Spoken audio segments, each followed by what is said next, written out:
Irina suddenly saw her grandmother in Vilhelmina. They were very similar. Grandma also always said that her granddaughter was very skinny. Before her marriage, Vilhelmina was a noble daughter drowning in debt. She spent days and nights trying to find work, which only tired her out. Vilhelmina was very tired. The meaning of life was lost, and there was no hope left. While sitting with papers, she suddenly remembered her past life. Vilhelmina was a teacher and died at the age of 32. The girl thought that she could use this knowledge, and life would become much better. But at that moment, her family was ruined by a relative who spent the money on gambling. Vilhelmina was also sold, like confiscated goods, no longer needed by anyone. She deeply regretted that she could not even refuse the inheritance. Vilhelmina didn't have to spend long among people no one needed. She was sold as a wife to an elderly aristocrat who had already buried 4 wives.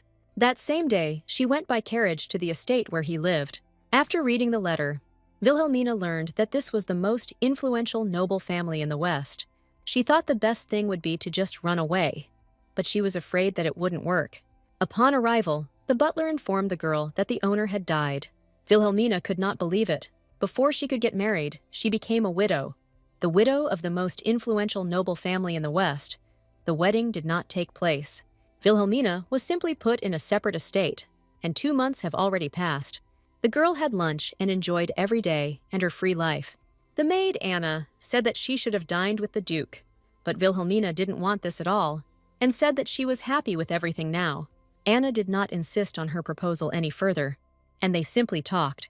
Anna said something about a New Year's reception, but this did not interest the lady at all. Vilhelmina was genuinely happy. She lives much more luxuriously than when she suffered from debts. Sometimes she thought that it would be nice to stay there forever. She was haunted by the thought that she would soon be mercilessly thrown out of there. Vilhelmina was constantly thinking ahead and keeping possible options in mind. Of course, Vilhelmina did not want to leave this place at all. She hoped for a better outcome. Her thoughts were interrupted by a loud and insistent knock on the door. Vilhelmina thought it was Anna who had forgotten to tell her something again. But the butler entered the room, and the girl suspected that something was wrong. He said that the lady wanted to see her, and Vilhelmina was stunned. Vilhelmina did not understand what the Duchess of Leighton wanted from her. The butler said that the conversation would be about her future, and the girl became nervous. It's not for nothing that they say that thoughts are material. She understood that there was no way out. From worry, Vilhelmina even shook slightly, and her legs trembled. The butler said that the lady asked her to watch her speech, which slightly surprised the girl. Vilhelmina thought that this was her way of making it clear that she knew her place. The butler interrupted her thoughts and told her to address her as daughter-in-law. The circumstances are quite complicated. Vilhelmina is senior in position. Vilhelmina was quite worried and understood that it would be difficult. Helena von Leighton, proud and flawless pearl of the West. The perfect lady. Helena stood at the window, waiting to finally see Vilhelmina. Vilhelmina reluctantly entered the room, stopped and looked silently. Looking at the lady, she thought that discipline was more important to her than pride. Helena Leighton, hearing the footsteps, slowly turned to the girl and greeted her. With a displeased expression on her face and a hint of malice in her voice, she called her mother. Discipline was indeed important, no matter what, she bowed to the mistress. Helena felt a strong tension between them and looked at her from under her forehead. Vilhelmina became much more anxious from such looks at herself. With a smile on her face, the girl said that they would finally meet. Closing her eyes, Helena asked for forgiveness for such a late visit. She approached Vilhelmina and said that they had something to talk about. Helena ordered Anna to bring tea immediately. Vilhelmina was surprised by her fate. She unexpectedly had to play the role of mother-in-law. Looking at Helena, she felt awkward and didn't quite understand how to behave. Helena Leighton, a member of the imperial bloodline and mistress of House Leighton. Vilhelmina was only worried about what would happen to her next. Helena is the first one who is called the perfect lady, perfect in everything.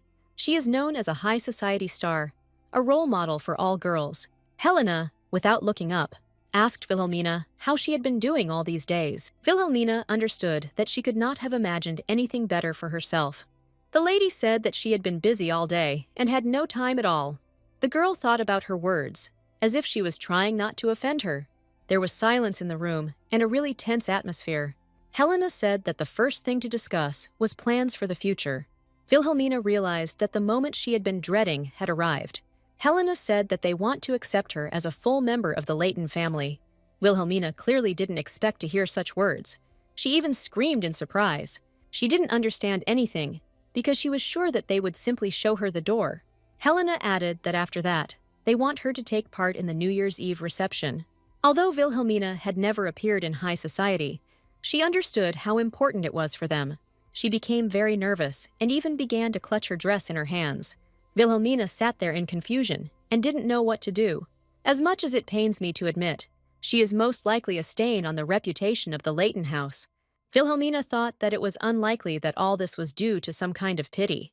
But suddenly, the thought came to her mind that if this was not happening by her will, Wilhelmina remembered her conversation with the Duke when they were just walking here. He told her that the lady strictly adhered to the hierarchy. The girl did not understand whether she really stood above Helena in this hierarchy. She watched Helena closely, watching her absolute calm. Wilhelmina understood that the only one who could exert pressure was His Majesty the Emperor. Suddenly, Helena choked slightly and widened her eyes, moving the cup away from her mouth. Wilhelmina realized that she had guessed correctly, but this made her even more nervous. Helena froze for a few seconds in surprise. Not understanding anything, she closed her eyes and exhaled heavily, as if she was preparing herself for something. The new emperor ascended the throne last year, and he supports the Eastern nobility. But Leighton is, after all, the head of a Western state. The first empress gave birth to Helena, and the current emperor is the son of the second empress. In the eyes of the emperor, House Leighton and Helen appear to be political opponents. Wilhelmina realized that he had just ascended the throne and could not touch them so easily. After all, to denigrate such a family or carry out political intrigue is not an easy task. But in all this, there is something that created a whole hole and changed everything. It is the sudden death of the previous duke, precisely his demise. Wilhelmina realized that, judging by Helena's reaction, the emperor had taken advantage of this. The previous duke was very cruel. He killed 4 of his wives, and the Leighton house, which bought the 5th wife, now wants to get rid of her. Except for the emperor, no one would dare to force the acceptance of a lady from an impoverished family. In the end, the Leighton household decided it was best to keep Wilhelmina. For them, this was much better than incurring the emperor's wrath. Maybe they just decided to play it safe, even if he didn't pressure them. Now the Leightons will have to do everything to prevent Wilhelmina from escaping. Wilhelmina carefully placed the cup on the table, finishing her thoughts. With a smile on her face and her eyes closed, she said that it was all very interesting. Helena didn't know how to act or what to say. She just froze. Wilhelmina felt somehow uneasy about her thoughts and guesses. She fully understood what political intrigue was. It's clear from Helena's face that she is not happy with what is happening. The girl decided that since Helena was asking, she would attend this reception. She said that she would need help because she lacked many skills. Wilhelmina knew she couldn't show up there in her nightgown. She asked Helena to buy her something, jewelry, a dress. Helena didn't ask any questions. She just accepted the request. Wilhelmina added that she could also use some outerwear. The lady decided that the best solution would be to send a tailor. The girl said that he was needed by the guys working on a separate estate. Wilhelmina added that there will be about 30 sets. The lady did not expect to hear this at all, which surprised her greatly. The girl said that she thought the servants' clothes were too light. Anna says every morning that it is very warm in Wilhelmina's room. The girl decided that all this would be quite enough. Helena was very shocked by everything she had just heard, and Wilhelmina just sat there, contented, with a smile on her face. Helena remained stunned for a moment. The girl understood that she would not ask for money or jewelry. Greed can always play a cruel joke, so it was worth thinking about. Although the situation has changed, the girl is still a nobody in this house. She understood that the main thing was not to go too far, because she would lose everything. When the ducal house shows generosity, you just have to accept it. Wilhelmina finished and went to her morning meeting. It was already time for the little ones from the laundry room. Suddenly, the girl stopped and said that there was something else. Helena was slightly surprised and didn't understand what else she could ask for. Wilhelmina said she thought Helena was a wonderful daughter-in-law. This surprised the lady very much. She certainly didn't expect to hear this. After a short pause, she asked what she meant by that. Wilhelmina said that this was her sincere praise, not politeness. Calling a person you hate mother is not an easy task. Helena sat there, perplexed, and didn't even know what to answer. As soon as Wilhelmina left, The lady went to the window and thought. Helena thought about their conversation, her behavior, and her last words. Vilhelmina is much kinder than Helena initially thought. She even takes care of the servants. She remembered all their names in 2 days. Sometimes she can be a bit harsh, but she genuinely cares about them. Helena didn't understand if she was just such a kind woman. She decided that something was clearly wrong with her and closed the curtains of the window. Vilhelmina comes from humble origins, but she has the ability to analyze a situation. Helena thought that a person who understood politics could not be simply kind. She thought about sending the butler, but he was too soft and fair. Helena remembered that she had another meeting with the children in 30 minutes. The meeting was scheduled for an hour, but it will have to be cut short. She has wasted a lot of time. She saw children on the street and didn't understand why they were already there. The children said among themselves that they really wanted to see their mother already. Helena quickly pulled the curtains tighter and decided that she should hurry. Slightly dissatisfied, she walked down the corridor in her thoughts. She remembered Vilhelmina's words about a wonderful daughter-in-law. Helena didn't understand why she even came to that conclusion. This look, as if she was reading right through her, even though she was younger. The lady didn't like it at all. She felt uncomfortable. With these thoughts, she went to meet the children who were already waiting for her. Back at school, some girl tried to explain something to Vilhelmina. She looked at her with a smile and understood how important it was to her. All returns retain the memory and knowledge that the hero had. Usually, the heroes already have information about whose body they are moving into. The girl said that rebirth is when a character is completely reborn. Thanks to her, this helped the girl when she was reborn into the role of Vilhelmina, but she would prefer to be a teacher of world history. She would at least have a little better understanding of what human rights are. Vilhelmina changed the schedule at her own discretion. You don't even need to wash yourself, just prepare food. Vilhelmina told the servant to clean at any time. She looked at the children and was horrified and bewildered. How can such children work just to earn money? It will be a little easier for them, of course, but they are forced to do hard work. Vilhelmina was against this. She sincerely felt sorry for them. Even Leighton, who treats them like servants, is considered luckier. In this era, taking away children's jobs means taking away their place in society. One of the children said that the elder lady was looking at them sternly. Vilhelmina was very surprised by this, because it was not like that at all. The girl approached her and repeated that she had a stern expression on her face. Vilhelmina couldn't even think about it, that it could frighten them. She said that everything was fine, and there was nothing to worry about at all. The girl thought about something and lowered her eyes, pressing her lips. Vilhelmina thought she remembered how she used to sit her on her lap. She closed her eyes and asked with a smile if she wanted to kneel. The girl's eyes lit up instantly, and she asked if it was possible. The girl, sitting on her knees, asked if she would continue to be here. Vilhelmina said that it looked like it, and the girl immediately exhaled. She realized that the children had also decided that she would move out of the extension. Vilhelmina decided that she should thank the emperor. The girl was lost in her thoughts, but remembered that she was not alone. The girl shared that she would go to the garden today to pull out weeds. She also said that there is someone who does this very well, Joan. Joan works as if on errands, for a day's wages. He was hired by a gardener. There was almost no work in the fall, and he found himself in a difficult situation. The children suggested that he work together, but he didn't like it. The girl said that he was afraid of aristocrats, that they would beat him with a whip. Joan saw the previous owner, so she is afraid of Vilhelmina. The girl was worried about him, because he had no parents and little work. Vilhelmina realized that his fear was justified, considering what kind of duke he was. The girl also said that he lives with his sister, and they now eat porridge made from tree bark. Vilhelmina turned to the other children and asked how they communicated with him. She thought that Yoan had quite a good reputation among everyone. All the children confirmed that he really does a good job. Vilhelmina wanted to meet him. She just needed a man to run errands for her. Joan was in the garden, pulling out the weeds the girl had spoken of. He worked quite quickly, the weeds flying in all directions. It was obvious from his face how tired he was. He had almost no strength. Joan raised his head, and his expression quickly changed.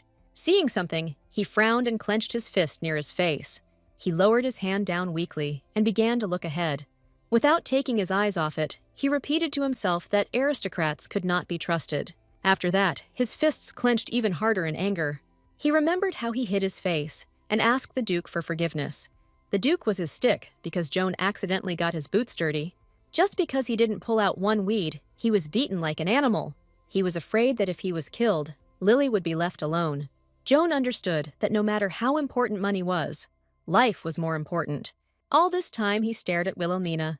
He did not know and did not understand who this lady was and why she was sitting there. Joan was surprised that she was wrapped in her outerwear.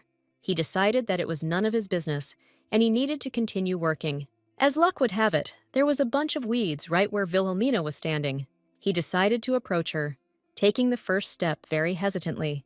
Joan decided that he was not from the nobility because his clothes were simple and there were no servants nearby. He apologized to her and said that he was going to pull weeds there. Wilhelmina was a little scared because she was lost in her thoughts. The girl apologized to him for disturbing him while he was working. Joan thanked her and began to pull out weeds. He thought that she didn't look like an aristocrat, but the setting was strange. His thoughts were interrupted by Wilhelmina calling him by name. The boy very carefully raised his head up and looked at the girl. Wilhelmina said that she heard about him from Marina. Joan was very surprised by this and didn't even respond to it. She said she heard it was good at controlling weeds, adding that he is a kind older brother and that everyone is drawn to him. Joan stood there, confused as to what was going on, and didn't understand if she was praising him.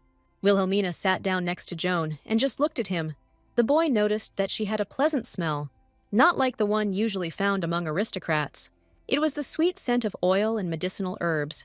Wilhelmina suddenly asked him if he liked potatoes. She unfolded a handkerchief containing 2 potatoes and handed it to him.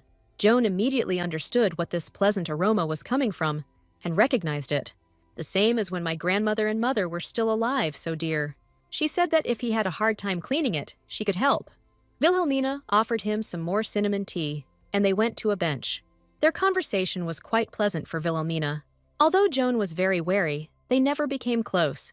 She failed to win his trust, even though she was a teacher. Joan asked cautiously if he could come to see her again. The girl said with a smile that she comes here every Wednesday morning. She added that she would definitely bring some baked potatoes. Wilhelmina thought about the fact that she had to admit that he was smart. She thought it would be great to hire Joan to gather information on everyone. Wilhelmina looked forward to her next meeting with him. Her thoughts were interrupted by the fact that she noticed someone in front of her. It was the butler from the main castle who was walking straight towards the girl. Wilhelmina didn't understand what he needed in this outbuilding. The butler came closer and asked if everything was okay with her. He said that he came on behalf of the lady with a message from her. The girl said that Helena was apparently very busy. The butler asked the lady to understand and forgive generously. Wilhelmina decided that she had no intention of getting closer. The butler said that the lady would not be able to attend the reception. The girl, without listening to the end, asked if they wanted her to go there instead of her. The guy exhaled and said that the lady highly recommended her. Wilhelmina mentally thanked herself for being so beautifully called a replacement. The butler, seeing the reaction, said that the reception would help her join high society. The girl decided that she didn't have much choice and agreed. Formally, it was a recommendation, but if she had refused, there would have been consequences. Wilhelmina will simply replace her there, and that will be enough. The butler thanked the girl and said that he would send a dressmaker and a knowledgeable lady. He added that a knowledgeable lady is needed to find out the rules. Wilhelmina realized that she did not look like an aristocrat at all. The girl asked the butler to call them during the day, adding that she wants to sleep in the morning. She had enough studying in Korea. The butler stood in slight bewilderment. He did not expect to hear such a reason, but he decided that it was none of his business and simply nodded his head. The next day, Wilhelmina was informed that the carriage had arrived. She slowly left the house and went to greet the guests. As she left, Wilhelmina looked at the carriage and felt somehow uneasy. The silhouette of a woman in a hat appeared in the carriage, but she did not get out right away. Wilhelmina walked closer to the carriage and waited for the woman to get out. The wife of Viscount Roland, the best tutor, who educated many ladies. Looking at her, Wilhelmina realized that now everything was about to begin. The woman looked at Wilhelmina and did not take her gaze away. Viscountess Roland is the author of the book Modern Etiquette for Ladies. This book became a hit in the capital. All the young ladies read it. The training is expected to last 3 days, which will be a challenging test. The first lesson began with walking in correct head position. The Viscountess raised her hand to Wilhelmina's face and told her to keep her chin level. Running her hand down her back, she told her to straighten her back. The next thing they did was learn how to use cutlery properly. The Viscountess also told how to eat properly, what dish to eat. She said that during a toast, you need to raise your glass to eye level. When the classes were over, Vilhelmina fell onto her bed, exhausted. She understood that being the mistress of the Duke's house was not an easy task. Vilhelmina had expected this, but she was still dead tired. She closed her eyes, thinking that she would do perfectly tomorrow. As soon as Vilhelmina woke up, the Viscountess was already waiting for her. The Viscountess praised the girl for her amazing calmness. The girl replied that it was all thanks to her help. The woman said that since she didn't have to dance, everything should go smoothly. Vilhelmina realized that she would simply accept congratulations from the guests. The Viscountess suddenly began to cough very hard, her face changing. Vilhelmina noticed that she even turned pale. The Viscountess wanted to say something else about the behavior, but she did not feel well at all. Vilhelmina suggested that she sit down if the teaching could be done with words. The woman raised her head and was surprised by Vilhelmina's concern. After a short pause, the Viscountess agreed that it would be better that way. The girl came up to her and, taking her arm, helped her walk to the sofa. The Viscountess felt unwell and tried not to make any sudden movements. Wilhelmina moved away from the woman and took something from the chest of drawers. The girl held out something wrapped in black cloth in her hands. The Viscountess turned to her in surprise and asked what it was. Wilhelmina said it was a stone, adding that if it was hot, you could put a handkerchief underneath. The woman sat there, perplexed as to why she was giving her this stone. Wilhelmina handed over the stone, saying that her hands were cold. The girl noticed this during her training, when the Viscountess rubbed her hands. Wilhelmina knew that this was typical of people with cold hands. She could have simply taken off her gloves, but she strictly followed etiquette. The Viscountess, looking intently at the girl, thought about something. Lowering her head and closing her eyes, she thanked Wilhelmina. Looking at the stone, the Viscountess said that it was a very unusual handwarmer. Wilhelmina said with a smile that it was the servant who brought the stone. The Viscountess suddenly asked if she had bought this fabric. The girl did not expect such a question and said that she sewed it herself. The Viscountess was surprised by this and asked if this was really for the servants. Wilhelmina grinned and said it wasn't difficult at all. There were various things to do at the training center. She said that she sometimes sewed clothes for children who had fallen. The Viscountess said in surprise that she had very skillful hands. She said with a smile that embroidery is part of education, adding that few would do this for the sake of servants. The servant brought the tea, and the Viscountess asked the girl if she had picked it up. Wilhelmina told the woman to drink it before it got cold. The Viscountess reflected that ginger was a rather expensive ingredient. The girl decided to ask her if she really didn't like the cold. The Viscountess looked questioningly at Wilhelmina.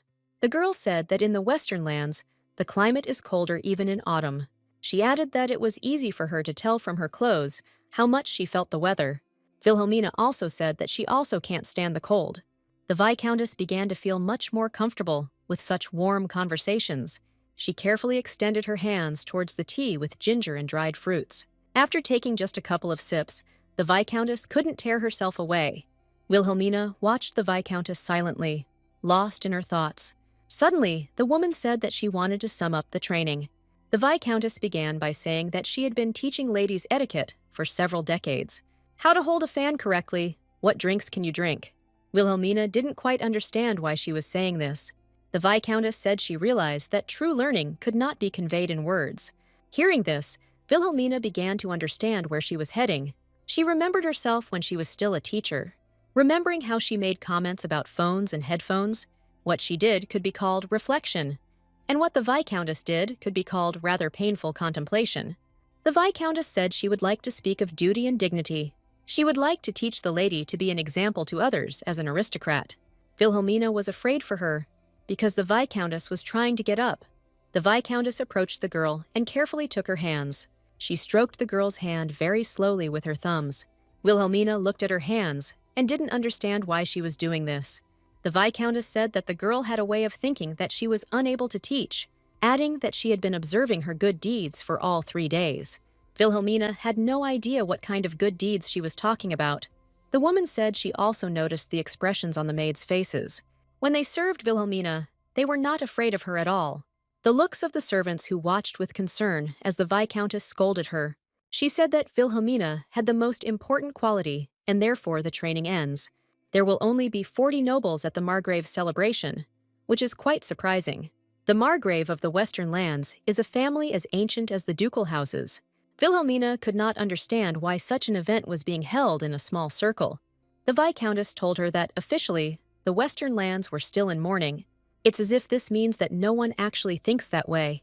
Judging by the fact that no one was observing mourning, the Duke's popularity left much to be desired. Helena must have had a hard time. Her father-in-law has already had 5 wives. Vilhelmina decided that she had to set a good example. An exemplary mother-in-law is one who does not interfere in anything at all. She decided it was best to just stay out of it.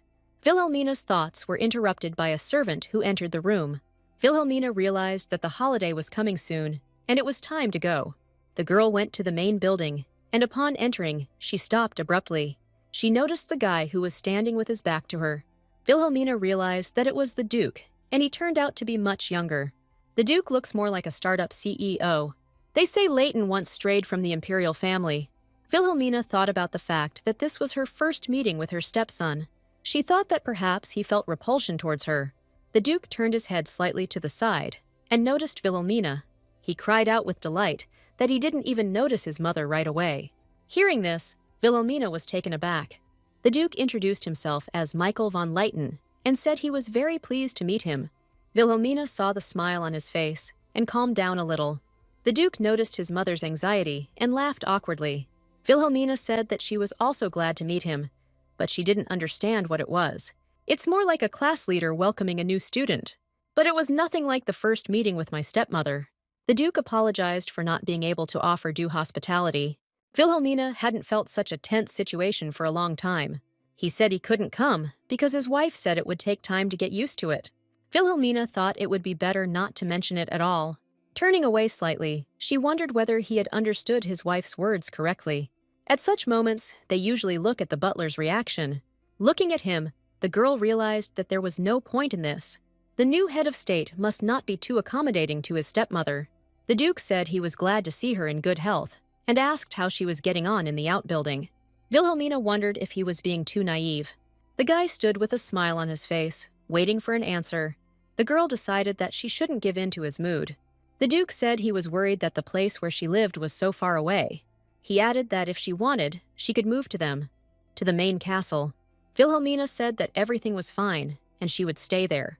She already feels disgusted when people spy on her in the castle, and she certainly wouldn't want to meet with Helena all the time. She understood that in the end, she would still end up being the villain.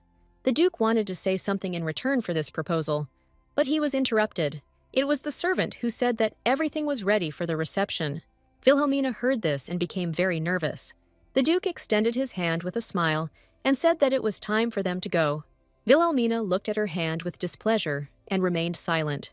She had no choice, and she very hesitantly extended her hand in response. She understood that she had to fulfill her role properly. They stood waiting for the Count, and the girl just waited for it to end. Count Cherseal of the Lakelands entered with his head held high. He bowed and greeted the Duke of Leighton politely. The Count said that the journey was much calmer for the soul than the last time. Vilhelmina decided that she would have to stand like a mannequin. No one really spoke to her, but she felt them looking at her. She realized that aristocrats were no different from ordinary people. The girl decided that when everything was over, she would have dinner and go to the restroom. Next to enter was Viscount Malisi with his daughter Irina. Vilhelmina only thought that this was the last nobleman. She looked at the daughter of Viscount Millis and was horrified. The girl thought about the fact that this child's heels were twice as high as hers. Vilhelmina understood that this was simply a nightmare for a growing spine. She looked up a little and saw a corset that was too tight around her waist. The girl didn't understand whether they really wanted the child to look seductive. Vilhelmina noticed that her face had turned very pale. This made her very angry. She considered it all complete nonsense. Vilhelmina continued to watch the girl closely. She was worried about how she would be able to bend over with such a corset. Suddenly, the girl grabbed her face with both hands, covering her mouth. She was really very pale and suddenly felt ill. Vilhelmina took Irina to the restroom. When she woke up, she was in shock at what she had done. Vilhelmina looked at her with pity and did not understand why she was suffering so much. She asked if she was okay, saying that she had been vomiting for a long time. Hearing this, Irina felt very ashamed. She did not know what to say. Wilhelmina said that she ordered pumpkin soup to be made. The servants prepared it very quickly and brought it into the room. Irina sat there, perplexed as to what was going on. She was very ashamed. She realized that she had let her father down and disgraced herself. Back in the hall, Wilhelmina said that she would take care of her herself. Her father told her that she shouldn't bother so much, but the girl was persistent. The guests were very shocked when they heard this. The Duke was also surprised, but he was delighted by such kindness. He immediately ordered the servant to call the doctor to the restroom. Irina, listening to all this, was very worried. Tears welled up in her eyes. Wilhelmina understood that the doctor was also a nobleman, and she would feel uneasy. Holding Irina close, she said that everything was okay and she could relax. She looked at her with a smile and said that everything would soon settle down. Irina was very surprised by such care and kindness towards her. Wilhelmina was genuinely worried and really wanted to help. Turning to everyone, she apologized, saying that she would be leaving for a while. She added that there is no need to gossip about the child behind his back. It was worth congratulating him properly, which made everyone even more surprised. Irina grabbed her head and didn't understand what to do. She raised her head slightly and looked at Wilhelmina, thinking about the fact that, from afar, she seemed like a very strict lady. Wilhelmina handed her a cup of pumpkin soup. Irina took a small sip and was surprised at how delicious it was. Wilhelmina said that they add excellent honey to it. The girl enjoyed the delicate taste of pumpkin soup and the sweetness of honey. Suddenly, her face changed. She began to think about gaining weight. Irina decided that it was time to stop before it was too late. Wilhelmina was surprised and asked why she stopped. The girl said that she just felt very awkward about her hospitality. Wilhelmina looked at her in bewilderment and realized that this was not the issue at all. Irina became nervous and lowered her head down so as not to meet each other's gaze. Wilhelmina thought about her harsh reaction and decided to ask her. She giggled, covering her mouth, and asked how much more would be enough. The girl, in a more menacing voice, told her to drink more. Irina pursed her lips and looked silently, not knowing what to do. Wilhelmina closed her eyes and exhaled heavily. She guessed what was going on and slowly got up from the sofa. Irina didn't understand what was happening and even opened her mouth. Wilhelmina carefully approached Irina from behind, who was looking at her attentively. Leaning over the girl, she asked her not to move. Wilhelmina began to carefully untie the girl's corset. Irina immediately realized what she was doing and instantly blushed. Looking at Wilhelmina, she asked her not to do it. Clutching her stomach and holding on to her corset, she didn't understand what she was planning. She was very scared, thinking that Madame had some secret hobbies. Wilhelmina remembered that the hooks fastened in the front. She carefully reached her hands to Irina's stomach and unfastened the corset. Irina screamed that now her belly would stick out. Wilhelmina said that if anything else gets in the way, she will loosen it from behind too. Irina grabbed her shoulders, holding the corset, and began to sob. Tears started flowing from her eyes. She didn't understand how this was even possible. Wilhelmina realized that she would not calm down and threw her outerwear over her. She added that Irina need not worry because no one will come to see them. The girl asked her if she felt better when the corset was unfastened. Irina, looking at Wilhelmina, realized that it had become much easier. It became easier to breathe. My stomach doesn't hurt, and my back seems to have straightened. Irina said that she was told that she should wear it until she gets married. Wilhelmina said that if you unbutton it just a little, nothing will happen. Irina added that if she drinks this soup, she will gain weight. The girl replied with a smile that she shouldn't worry about it. The girl wanted to object, but it seemed to her that her ladyship was right. She reached for the cup of soup and took a big sip. Irina smiled again at how delicious it was. Wilhelmina said that she should change her corset to a looser one. Irina, perplexed, said that this was the most popular model. The girl said that without health, no one needs beauty. The girl began to look at herself, thinking that she looked bad. Noticing that the makeup on her chest had worn off, she said that she would fix it right away. They say that young people consider snow-white skin to be the standard of beauty. Wilhelmina asked Irina if her stomach hurt. After thinking for a moment, the girl answered hesitantly that it didn't hurt. The girl said that if she wears this every day, then constipation has probably started. Wilhelmina asked if she was ashamed to almost throw up at the reception. Irina thought about her words and felt very awkward, realizing that she was telling the truth. She hung her head down, not even knowing what to answer to that. Vilhelmina reiterated that one cannot sacrifice health for the sake of beauty. Irina said that her father keeps telling her that she should be even slimmer. The girl asked if she was really going to marry her father, adding that her fiancé can't stand a plumper bride. Irina said that Hans didn't say that, to which the girl said that he seemed like a reasonable person. The girl screamed that she couldn't fit into the Tassio dress, and everyone goes out to the debutante ball in dresses from him. Vilhelmina thought that it seemed like someone had told her something. Irina said that she is considered a provincial noblewoman, who is not shy about overeating at her own debutante ball. After those words, Irina felt sick every night because of the corset. As soon as I walked a little in those high-heeled shoes, my ankles started to ache. Irina now felt like a fool, because she almost embarrassed herself at the reception. Vilhelmina suddenly asked if it had been hard for her, adding with displeasure that this was precisely why she didn't want to drink the soup. Irina said that when she is hungry and eats, it looks disgusting. Vilhelmina handed her the cup and said it wasn't disgusting at all. She asked her if it was such a mistake to just eat. Irina wanted to say something about the others, but the girl said that they were the only ones here now. Vilhelmina slowly handed the cup into the girl's hands. Sitting down next to her, she said that no one would know what they talked about. Vilhelmina said she doesn't find it strange that she eats without harming her health, adding that Irina shouldn't think that she is disgusting either. The girl wiped the tears from the girl's eyes and told her to eat. Vilhelmina added that it would be their little secret. After taking a few sips, Irina smiled and repeated how delicious it was. Vilhelmina looked at her with a smile and admiration that she listened to her. She began to think that relationships between peers really are not that simple. Teenage relationships carry a different weight than adult relationships. Sometimes friends can be much scarier than your own parents. One moment of dissimilarity can turn into a lifelong nightmare. If you rush into the souls of such children, there will be no benefit. Irina became nervous because she couldn't fasten her corset. Vilhelmina said that it was already midnight, which meant that the reception would soon end. The girl, folding her hands on her knees, said that then she would go. Vilhelmina was slightly surprised, but did not stop her. She never returned as she planned, for which she will have to listen to reproaches. Finally, Vilhelmina gave the girl honey and herbs for digestion.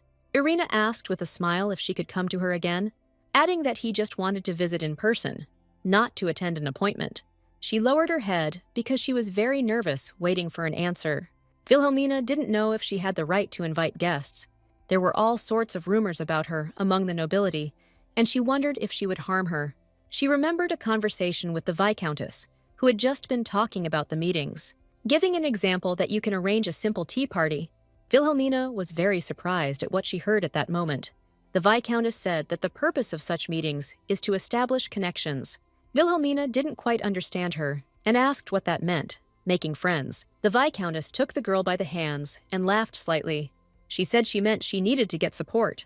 Vilhelmina realized that the Viscountess had an extremely serious expression on her face at that time. The girl said that she was going to hold a literary circle regularly. Irina's eyes lit up, and she asked if she would invite her. The girl cried out that it was an honor for her to be the first participant. Vilhelmina was touched that she was so happy about this. The girl thought that her father would understand if he understood the situation. Irina said that she would tell her father how everything really happened. Vilhelmina was surprised that she was so happy about such a small thing. The girl watched from the balcony of the recreation room as Irina went out to her father. She seems to be worried about him, which means her father isn't all that bad. Although, on the other hand, he allowed his daughter to vomit. Vilhelmina watched them with great pity for the girl. As she left, she realized that family relationships are sometimes impossible to understand. The girl returned back to the hall, where there was no one left. Only the servants were bustling about. Suddenly she stopped because she noticed something. Her attention focused on the boy who was alone. She turned to him, calling him over to her, and the boy immediately approached her. Vilhelmina asked if he knew where the Duke was now. The boy said that he went with the guests into the courtyard. She realized that the second part of the feast was taking place in the garden under the moon. Vilhelmina thought that the governor had probably arrived too. She decided that she should at least say hello and went to look for him. The girl didn't really know the estate, and she felt like she was wandering. She noticed the lake, which looked stunning. Vilhelmina decided to take a little walk, but noticed someone. It was some man who was staring intently at something. She looked him up and down, noticing how big he was. The girl decided that, judging by his build, it was clear that he was a warrior. She did not see such a person at the reception. Irina and her father were the last ones. Vilhelmina thought that he was the governor of the border. She decided that she should say hello, took a few steps, and stopped again. She noticed that there was someone else standing next to him, also a man. The girl didn't understand where he came from because she didn't see him right away. Vilhelmina noticed that he was wearing very unusual clothes. The patterns were similar to Oriental outfits, which surprised her greatly. The governor asked him if he wanted to meet anyone. It was about some girl that he had been waiting for this meeting for a long time. The governor asked when that very moment of meeting would come. The man replied that he still couldn't forget about the collection of poems. The governor was very indignant about this, folding his arms across his chest. Vilhelmina thought this was a strange conversation for big guys. She realized that she couldn't just leave, and she needed to talk to the Margrave. The governor tried to find out why they weren't meeting now, to which the man said that he would not repeat anymore, that now was not the time. Vilhelmina decided to leave before they finished their conversation. She tried to leave quickly and quietly, but she stepped on something. There was a loud enough sound that she gasped and stopped. The governor heard this and immediately turned towards the sound. Vilhelmina turned awkwardly to face him and giggled. The man looked at her in bewilderment, as if he recognized her. He said he was pleased to meet the Grand Duchess. Vilhelmina was a little upset that she had interrupted their conversation. The girl said that she was also very pleased to meet you. After a pause, she introduced herself, her voice slightly trembling. Margrave Isanon is a famous idol of all swordsmen from the western lands. There was a strong aura coming from him, something she had never seen before. Vilhelmina wondered what kind of man was standing next to him. He was just chatting non-stop, and now he stood there like a statue. Vilhelmina looked at him intently, and could not understand whether he was breathing at all. The girl apologized to the governor for not being at the reception. The man said that he had been informed about it, and there was no need to apologize. Vilhelmina thanked him with a smile for his understanding. She hesitantly asked the governor who was standing next to him. The governor became a little nervous and said that it was just an acquaintance of his. Vilhelmina realized that he did not want to reveal his identity. She decided that she would not interfere in this any further. The governor said that the feast would soon begin, and it would be impossible not to come. He added that he doesn't drink, which surprised the girl very much. The man awkwardly said that his wife asked him not to drink. Vilhelmina was very touched by this. You rarely hear that. She noticed that he became noticeably kinder when he spoke about his wife. The governor asked Vilhelmina if she would like to join them. The girl said she just wanted to say hello to him. The man said that his lordship the Duke had been looking for her earlier. Vilhelmina knew very well where she should not meddle. She said that this part of the holiday is only for the closest people. Hearing this, the governor was, of course, surprised, but did not ask anything else. Vilhelmina noticed that the governor had clenched his fist for some reason. Periodically, she looked at the second man, who continued to simply stand. She didn't understand what had happened. The atmosphere had suddenly changed. The governor finally wished Vilhelmina a pleasant evening. Vilhelmina said that a servant would take her there, so there was no need to worry. The girl bowed and was about to leave, but the governor stopped her. He asked with some anxiety if he could ask her a question. Vilhelmina became slightly nervous, not understanding what the question was. The governor asked if she had had romantic relationships with other men. The girl was stunned, not knowing what to answer, and not understanding why he needed to know this. Vilhelmina thought he wanted to test the waters for flirtation. She decided to say that she was not interested in married men. The governor did not expect to hear such an answer, and was stunned. He cried out that he loved only his wife, and she had misunderstood him. The governor almost attacked her, becoming very angry. He realized that he had gone too far, apologized, and said that it was an accident. The governor turned angrily to the man behind him. He barely audibly told him that he really was a strange person. Vilhelmina asked what he said, to which he replied that he was just thinking out loud. The governor asked if she had by any chance studied at the academy. The girl was surprised and wondered where he found out about this. He lowered his head and said that the man from the academy really wanted to see her. Vilhelmina was stunned, not understanding who it could be. She tried to understand what this even meant, because it was a long time ago. The girl repeated in her head that it was someone from the academy. At that moment, the second man stared at Vilhelmina. There was an awkward silence between the governor and Vilhelmina. The girl smiled, and in some way it sounded sweet. The governor seemed to be saying that he would help find the love of his life. It was a kind of question whether Vilhelmina believed in fate.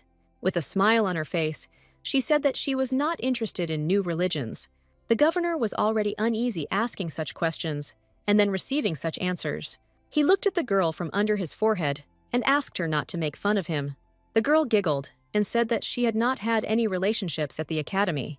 She had only a few close friends, but they didn't communicate after graduation. The governor said it was strange and asked if anyone had ever confessed their love to her.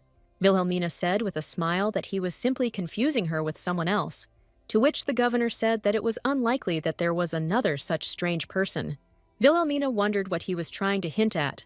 It all sounded as if he had been refused, or his imagination had played a cruel joke on him. Vilhelmina reiterated that she had no relationships at the academy anyway.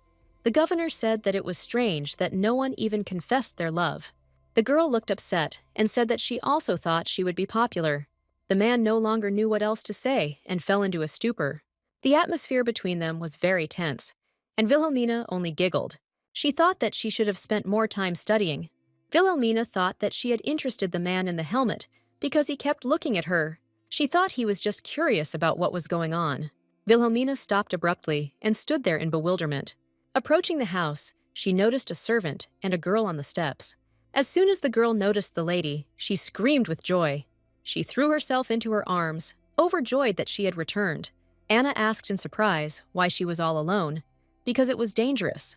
Vilhelmina asked what they were doing there, since working hours had long since ended. Anna said that they were very worried about her and decided to wait. The girl said that Anna said that the lady might come upset. Anna immediately ran up to them and shouted her name, covering her mouth. Vilhelmina thought she was afraid of being looked down upon.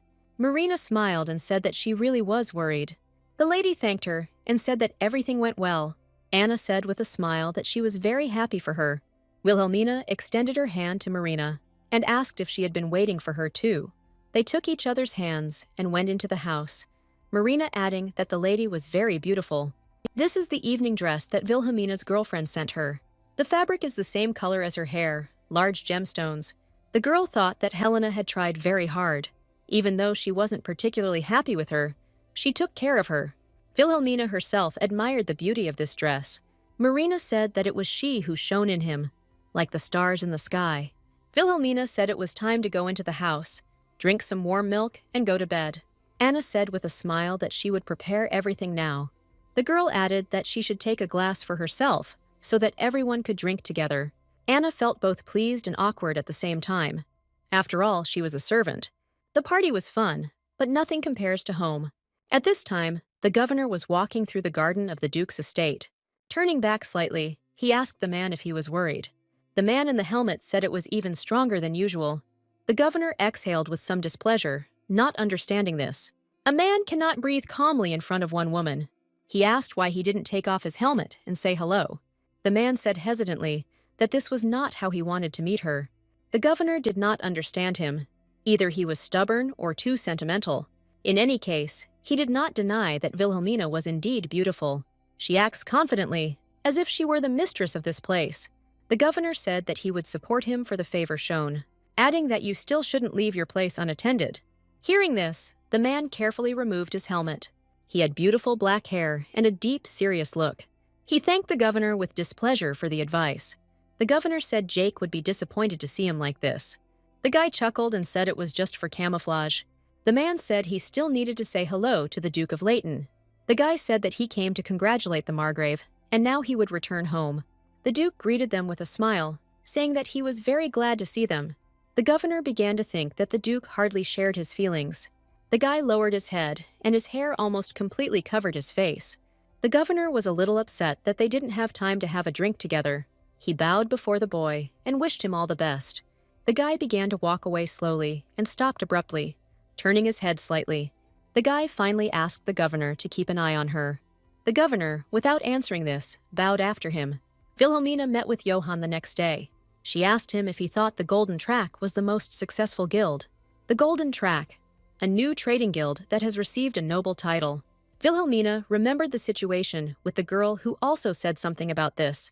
She now lives off the Leighton family, but no one knows what will happen next. The girl understood that she would not be able to earn a fortune. She asked the boy if there was any news about the golden track. Yoan said that there was a sister working there who sold flour. Vilhelmina looked at him in bewilderment, leaning slightly. He said that she worked there as a manager, adding that she was very strange. She is the youngest daughter of the Goldrail family, but she has huge ambitions. Yoan said she also hosts sugar tastings, even though it is expensive. The management sent a man to deal with her, and she then had an argument with him. Vilhelmina, hearing this, thought about how capable she was. She decided that this girl was perfect for her. The girl stroked Johan's head and said that he was a good boy. Vilhelmina decided that she could offer products rather than invent something new. After writing something in a notebook, she realized that she had to recruit this girl. Wilhelmina asked to pass the letter to Mrs. Jane so that she could talk to her. Yoan asked in bewilderment if she really wanted to offer cooperation.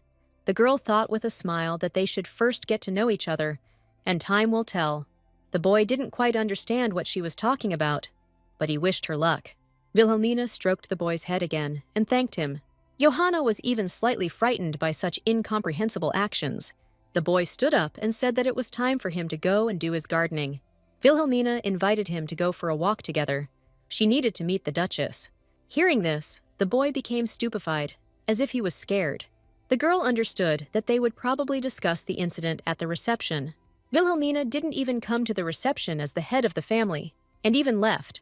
She was prepared to be scolded thoroughly by the Duchess. The girl hoped that then all the rumors about Irina would die down. Wilhelmina decided that if Helena was unhappy, she would apologize to her personally. The girl entered the room and stopped abruptly in surprise. Seeing Wilhelmina, the Duke jumped up from his seat, with a smile on his face. The Duke looked at Helena and asked her to calm down.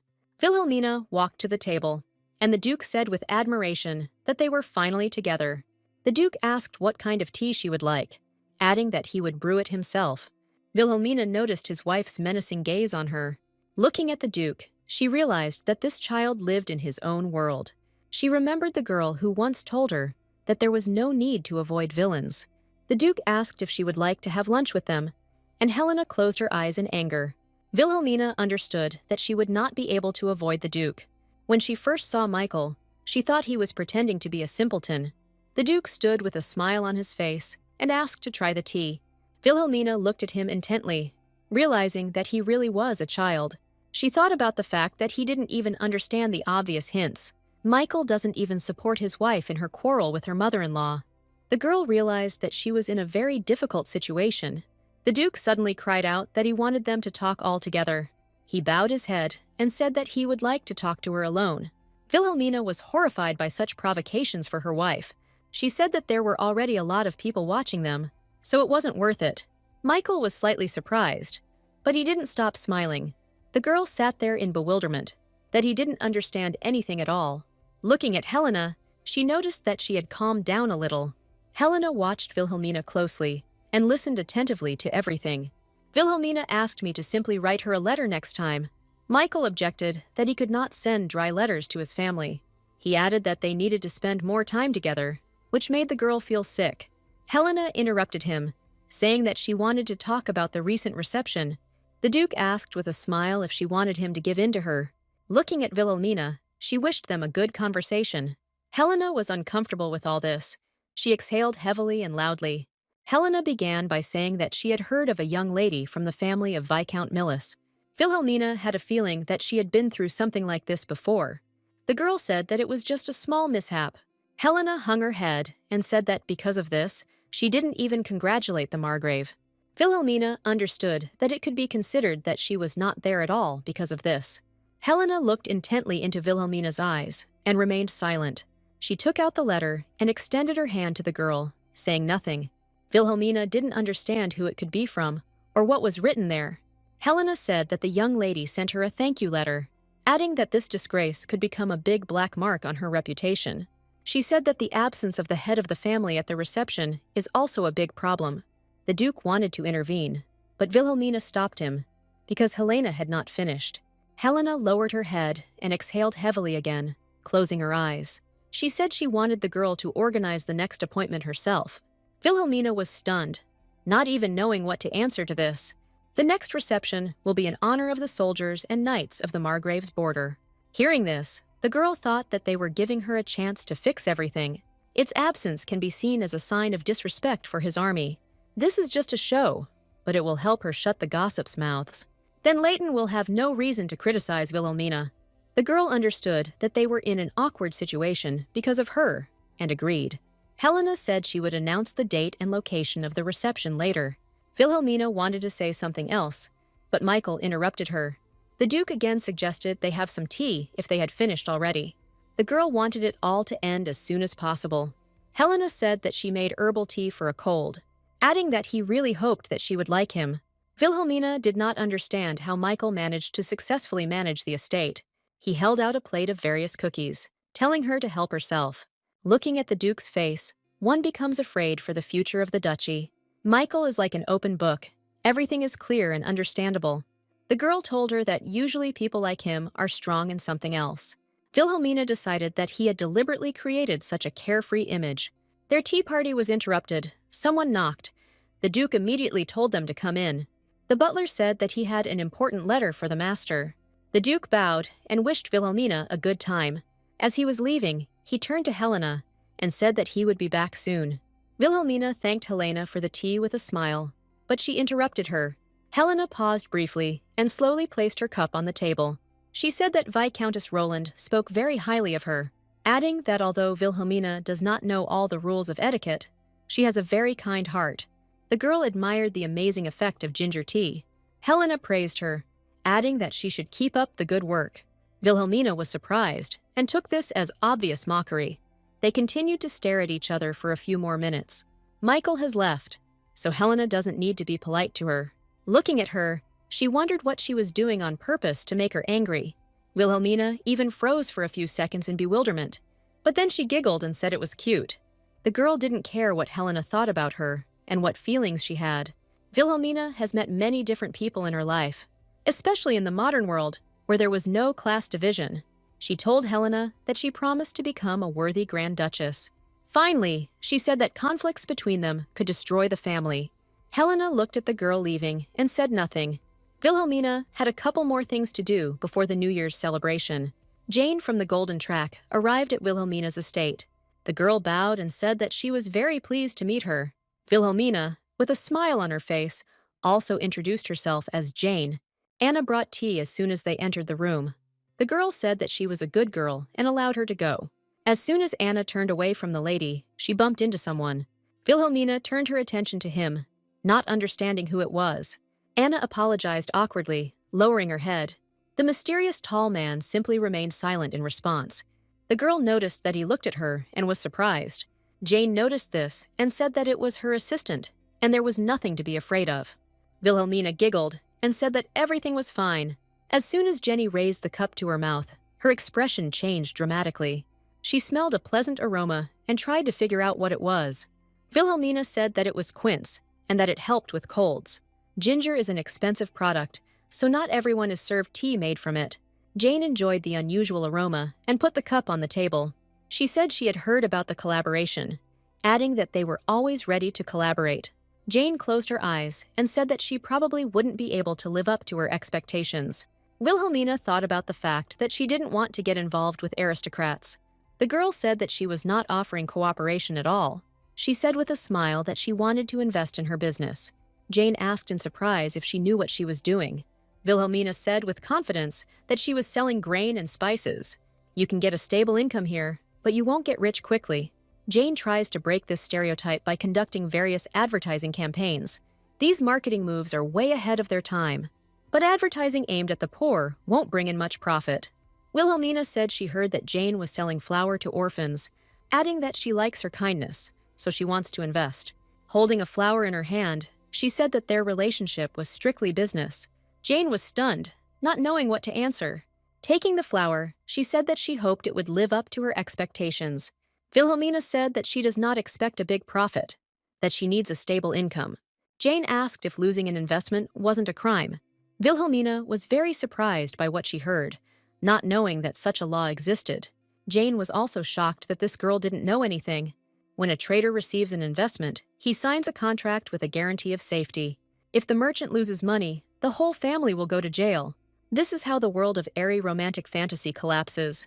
Vilhelmina wondered what to do with working capital, to which Jane replied that this is why it is considered a very risky business. The girl was even more surprised that they did not check the financial reports. Jane was shocked by what she heard, not understanding what was going on. Vilhelmina said they probably have fake reports. Jane seemed speechless and didn't even move. The girl realized that this woman was far from an ordinary aristocrat. Vilhelmina was not lacking in charm, but she was an aristocrat, and Jane would very much like to avoid all this fuss. She planned to just play along and then leave. I thought about accepting her money for the sake of appearances and then returning it back. But Vilhelmina turned out to be very perceptive, manipulating a company's financial performance for unfair gain. The girl said that it was possible to conduct reverse accounting. Jane asked, "Wouldn't that interfere with getting the benefit?" Vilhelmina decided to show everything using the simplest example. She suggested imagining that sugar is profit and the layer is the new year. The girl approached Jane about what business she would invest in. She said she would prefer steady growth, because the other option looks too unreliable. Vilhelmina looked at her with a smile, with the realization that she was beginning to understand. But Jane, looking up, looked as if she didn't understand anything at all. Vilhelmina said that those who think about the future will achieve stable growth. It suddenly dawned on Jane that this was how companies secured future investment. The girl added that it was a kind of dangerous gambling. Vilhelmina smiled and held out her cup, offering to have another drink. Jane asked what a shell company was. The girl said that these are literally fictitious companies that have nothing inside. Hearing this, Jane realized that she had been too self-confident. Jane thanked Vilhelmina for such valuable information. As she got into the carriage, she said that she would visit her more often. The girl thought that more knowledge had fallen to herself. Vilhelmina watched Jane leave, lost in her thoughts. She decided it was time to get on with the rest of the things on the list. It was very cold outside, but she understood that it would not be possible to hold a banquet inside the estate. Suddenly, Vilhelmina stopped abruptly, hearing screams. It was Anna, with some man. She asked him for a horse. The lady came closer and asked what was going on. Anna immediately apologized for the noise, saying that she just wanted to take the horse. The man said that in order to just take a ride, you need to get Michael's permission. Vilhelmina was quite outraged by this. To ride, you need to ask your own son for permission. Exhaling heavily, the lady said that then she would have to go on foot. Anna was shocked by what she heard, not understanding how this was possible. Vilhelmina looked at her as if she had something in mind. She asked if he could prepare a carriage, to which he replied that it would be the most luxurious. Anna said that if she went on one of those, her reputation would be damaged. The lady responded to this by saying that people are much more important than reputation. The man was stunned. He understood the seriousness of the situation. Suddenly, Vilhelmina said that it was time to get rid of the stable. The man did not expect such a decision from the lady, and in response, he simply remained silent. Vilhelmina told him to move the horses to the main stable. The servants in the annex live in the greatest possible comfort. But that doesn't mean that because of her good attitude, she will allow you to cross the line. The man pointed at the white horse in a panic and asked what about it. He said that it technically belonged to the owner, but Anna interrupted him. She said that this horse was the oldest and cheapest. Vilhelmina began to think that he wasn't even going to respect her. With shaking hands, he said that he would be in trouble if something happened to the other horses. Vilhelmina said that she would personally ensure that he was sent to an equally important position. The man stood in a stupor, his face twisted in shock at what he heard. The lady noticed this and told him to stop doing it. Vilhelmina looked at him menacingly and told him to lower his voice. He knelt down, watching his mistress and servant leave. Anna said that this guy doesn't even come to morning roll call, adding that if he returned to the main estate, he would be driven out. Vilhelmina asked her if that would be too cruel. Anna cried out that this was still a very lenient punishment. The lady looked at her with a smile and said nothing. She thought that Anna probably warmed her fur coat by the fireplace first. It was the first time Vilhelmina felt such warmth from a fur coat. Suddenly, Anna said that the lady was the best, which was nice for her to hear. They both turned sharply in one direction, hearing screams. They saw a man lying on the ground screaming, and there was another guy sitting on him, shouting that he had knocked him down. One man turned his back. He had broad shoulders. The girls' faces changed at that very second. They froze. Anna began to cover her mistress's face with her hands, because it was indecent. The girl asked what was wrong with them taking off their shirts during training, adding that they can be here and it is not considered shameful. Anna became a bit nervous. She clearly felt uncomfortable here. Vilhelmina said with a smile on her face that they had a nice view from here. Anna covered her face with her hands, but the lady looked at everyone carefully. She realized that in combat, it is not only physique that matters, but also skill. Suddenly, the Margrave appeared before her eyes and asked what business she was there for. Vilhelmina was slightly surprised by his appearance, saying that they had not seen each other for a long time. The Margrave shouted for everyone to get cleaned up and dressed, which the girl was not entirely happy about. She clicked her tongue loudly in disappointment, and the Margrave heard it. They all went to some establishment together. Vilhelmina asked how best to arrange a festive banquet. She added that if he has any wishes, she will try to fulfill them. The Margrave said he didn't think they would appreciate boring dancing. He added that the men in his unit were not at all interested in such banquets. He said they preferred shashlik to premium steak. After hearing this, Vilhelmina realized that it would not be easy for her. Suddenly, the Margrave said that he had someone who would help the girl. He asked to wait a minute so that he could bring him. Anna was surprised that he didn't delegate such work to his servants. Vilhelmina responded to this by saying that he preferred to deal with minor matters personally. They heard a voice from the side, that he heard that they wanted to see him. He was a handsome young man with a deep look. Anna, covering her mouth, was surprised that it was the girl who was the knight. The knight knelt down and introduced himself as Nata. Raising his head, he said that the commander had left on an urgent mission. Anna apologized, saying that he had such an amazing appearance. Nata immediately said that it was his fault, that he needed to tidy up his hair. Anna wanted to collapse from shame. She didn't even look at him. Nata said, so that there would be no further misunderstandings. He is not a man. Vilhelmina was surprised by this, asking if he was asexual. Closing his eyes, he said that it didn't matter. He was from the fairy race. Hearing this, the girl was stunned. She had never heard anything like this before. This race is considered to be born of nature itself. They are rarely encountered. Some are born from the mouths of volcanoes, others from ancient trees. That's why scientists are still arguing about the classification method. Vilhelmina realized that, judging by him, they were not much different from people. The girl said that the Margrave said that Nata would help with the banquet. You can tell from Nat's face that he didn't expect to hear that. Vilhelmina added that he seemed to appreciate his straightforwardness. She said that she would like this banquet to go well, adding that she would make sure he was well rewarded. Nata said that it would be good to add some activities to the banquet. Hearing this, Vilhelmina was stunned, not understanding what was being discussed. Nata repeated that knights and soldiers would be happy to take part. The girl realized that since we were talking about such positions, dancing was out of the question. Nata said that some people might be able to do it with a sword, but not soldiers. Vilhelmina suggested a tournament or some kind of sparring. He said they would be happy to demonstrate their skills. The girl realized that this event should make a bright impression on everyone. Suddenly, Nata said that he would not be able to take part. Vilhelmina was surprised by what she heard and asked why. He said that because of his face, no one would fight him seriously. Vilhelmina thought that many people could use beauty. She realized that they all knew each other well. The girl decided that it would be a secret tournament where skill would determine the winner. All participants will be in extravagant and creative outfits, or in comedy scenes where the costumes are taken to the point of absurdity. Vilhelmina decided to voice her idea and get feedback. She added that this would allow them to assess their true skills. Hearing this, Nata became very enthusiastic about this idea. He grabbed the lady's hands. The idea seemed amazing to him. Nata cried out that he also wanted to show everyone his strength. Vilhelmina looked at Nat with admiration, which he liked. Their attention was drawn to a voice from the side, which asked what was going on. It was the Margrave, who said that it was the first time he had seen so much joy. Vilhelmina said with a smile that he had arrived just in time. The Margrave joined them and listened to the plan they discussed. He added that since this is a one-time event, there will be no problems. The girl asked if they could help prepare the site. The Margrave ordered Nat to gather free people. Nata immediately went to carry out the governor's order. Vilhelmina said she never thought he would be so happy. The Margrave said that the lady was simply a genius, that this was just right for Nat. The girl understood that in fact this was the merit of the Korean scriptwriters.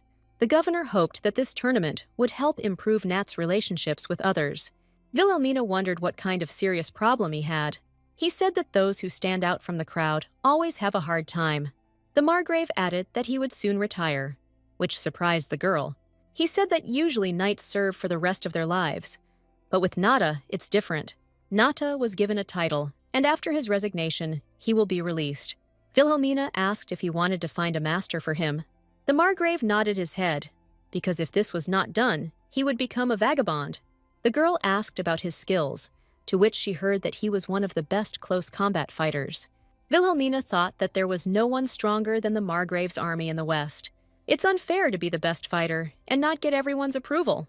The Margrave suggested holding the tournament the following weekend. Finally, he offered to take Anna and Vilhelmina home. Vilhelmina asked Anna to order a carriage. The Margrave asked in bewilderment if she really didn't have a carriage. The girl said that everyone was busy, so she took the one that was at the gate. The governor looked at the girls furiously, which frightened them. Anna hid behind the lady, who said that she was not guilty of anything. The Margrave, exhaling, said that he would order a carriage to be prepared for them. He immediately ordered Madam. She said that everything would be ready now. As soon as the girls went outside, they were pleasantly surprised. In front of them stood 6 black horses with luxurious manes. It was a gray carriage, just like the military ones themselves. Vilhelmina wondered what if they thought she had been sent to war. The Margrave said that she was very good and a pleasure to ride. He kindly approached the lady to help her into the carriage. The governor said that they were going the same way, so they would go together. Vilhelmina, looking at him, thought that he was very kind to her. She knew that if she hadn't become a duchess, they would never have spoken. The Margrave asked the girl if she remembered their previous conversation. Vilhelmina remembered him asking if she had been in a relationship. The man lowered his head slightly, saying that he had already forgotten the details of the question. The girl looked at him in bewilderment, not understanding what was going on. Without looking up, he told her to forget about that conversation. Vilhelmina smiled slyly, realizing that she would not forget this. Anna whispered to him if he meant that evening in the garden. Anna became interested in what had happened, while the governor was distracted by the road. Vilhelmina said that there was nothing serious there. Anna covered her mouth with her hands, as if she had imagined something terrible. As she approached the estate, the girl noticed someone near the entrance. She looked closely to see who these people were. Driving a little closer, she realized that it was Helena with that same man. Anna looked at them in horror, realizing that it was Uncle Jackson. Vilhelmina turned slightly towards Anna. She realized that it was the groom. The governor heard Anna say that this Jackson did not give the lady a horse. Helena turned her attention to the approaching carriage. Suddenly, her expression changed. She was very surprised.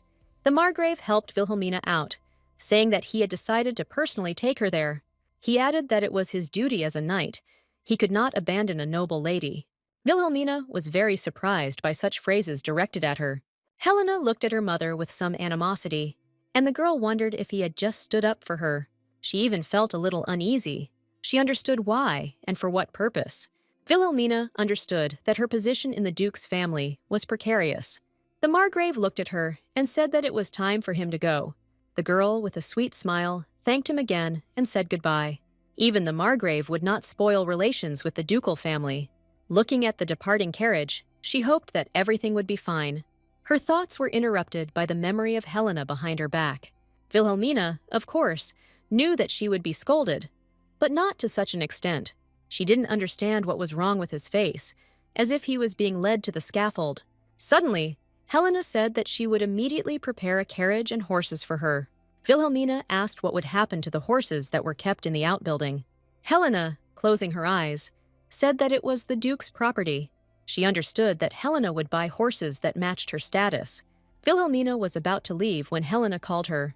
She said she heard that the groom was not doing his job well, adding that this is why she wants to punish him. Jackson's face became blank. Helena suddenly asked what her mother thought about this. Vilhelmina looked at her in bewilderment, asking what she wanted to say, to which Helena said that she just wanted to get opinions on the punishment. Anna stood in horror. She was very worried about the atmosphere between them. Vilhelmina, closing her eyes, asked what his fault was. Helena said he left the horses in the outbuilding and did not prepare the carriage. In other words, she wants to shift the responsibility onto the girl. Initially, Vilhelmina wanted to transfer him to another position. She understood that if she let him go, she would lose her authority. Vilhelmina asked Helena to clarify something. The girl asked who this groom reported to. Helena asked in surprise what she meant by that. To which the girl said that first we need to decide on this, adding that if he is a servant of the extension, then the fault really lies with her. And then she asked what would happen if this groom belonged to the main estate. Helena will most likely choose the second option, and the blame will fall on her. She understood that if she shifted it onto her shoulders, she would forgive the servant. Wilhelmina tried to understand what Helena would do. Suddenly, Anna said that she was afraid that they would quarrel, adding in a quiet voice that it was the first time she had seen Helena like this. Usually Helena is calm, but with them, she is completely different. The quarrel with Helena ended quite unexpectedly quickly. She said it was her mistake and asked for forgiveness. Wilhelmina thought that she had taken the horses after all. Anna said they said the grooms beat up Uncle Jackson, adding that he was tired of constantly being idle, and they decided to teach him a lesson. Suddenly, the girls' faces changed. Someone greeted the lady. It was Knight Nata, who immediately said that he was glad to see her. Wilhelmina told them to sit down, and she would bring tea. The girl apologized to them, to which they said that it was not difficult for them. Wilhelmina looked at them and thought about something. Looking at Nat, she realized that the Margrave had sent him too. Nata tried to look unperturbed, but she saw his joy. He carefully asked what he needed to do or how he could help. Wilhelmina asked with a smile if he would help with the outfits. They went inside the outbuilding and came to some room. The girl, entering the room, immediately smiled and asked how things were. The children, seeing Madame, immediately cried out with joy. Nata thought that they were adopted children, but they live on this estate. He asked in surprise, "What? Children really make costumes?" In exchange for this, they live in warm houses and receive food. Nata asked anxiously if she could handle this. Wilhelmina said that if the costumes turn out ridiculous, it will even be funny. Adding that, moreover, this is a kind of charity. She said she wouldn't be surprised if it would be good for the knight's reputation. To Nat, it all sounded somehow strange. He was a little shocked. Wilhelmina said that these guys will help them with everything else too. Nata was even more surprised. He encountered something like this for the first time. The girl offered to join in and help the children. They sat down on chairs. Nata still did not fully understand what was happening. The boy ran up to the lady and addressed her as a sister, asking if she would also live. The boy said that during this time, he sewed a knight's helmet from potatoes. Wilhelmina said with a smile that his suit would be very popular. Nata said that he doesn't know how to sew, and that this will be his first time doing something like this. She asked him to collect and fold the scraps of fabric, adding that he can use any colors. The main thing is to put them together. Nata looked around, and the expression on his face had not changed since the moment they entered this room. Holding the piece of cloth in his hands, he looked at it carefully. He was slightly distracted by the children, who came up to him and watched. They asked who he was, looking at him carefully. Wilhelmina said that this was neither a brother nor a sister, but a handsome knight, adding that he would also receive one of the suits. The children's eyes lit up in surprise that this was a real knight. Wilhelmina thought that no one had called her a beauty when they first met. The boys immediately started asking Nat a bunch of different questions. Nata said that he can ride a horse, but he has never had to save princesses. They looked at him with admiration, without taking their eyes off him. Nata felt a little uneasy. He asked them to take turns asking questions. After some time of helping the children, they left the room. Nata said that Wilhelmina is very kind to children, adding that she is wonderful. Hearing this, the girl became a little embarrassed and said that she was not so kind, adding that there is no point in praising her, as this could create unnecessary expectations. She said that she just gave them jobs and some money. Wilhelmina was pleased to hear the praise, but she understood that it was due to her status. Nata decided not to contradict the lady and agreed with her request. The girl thought that even the smile of beautiful people radiates light. Wilhelmina suggested having lunch at a nearby restaurant. Suddenly, they heard the knights say that they did not understand why the captain did this.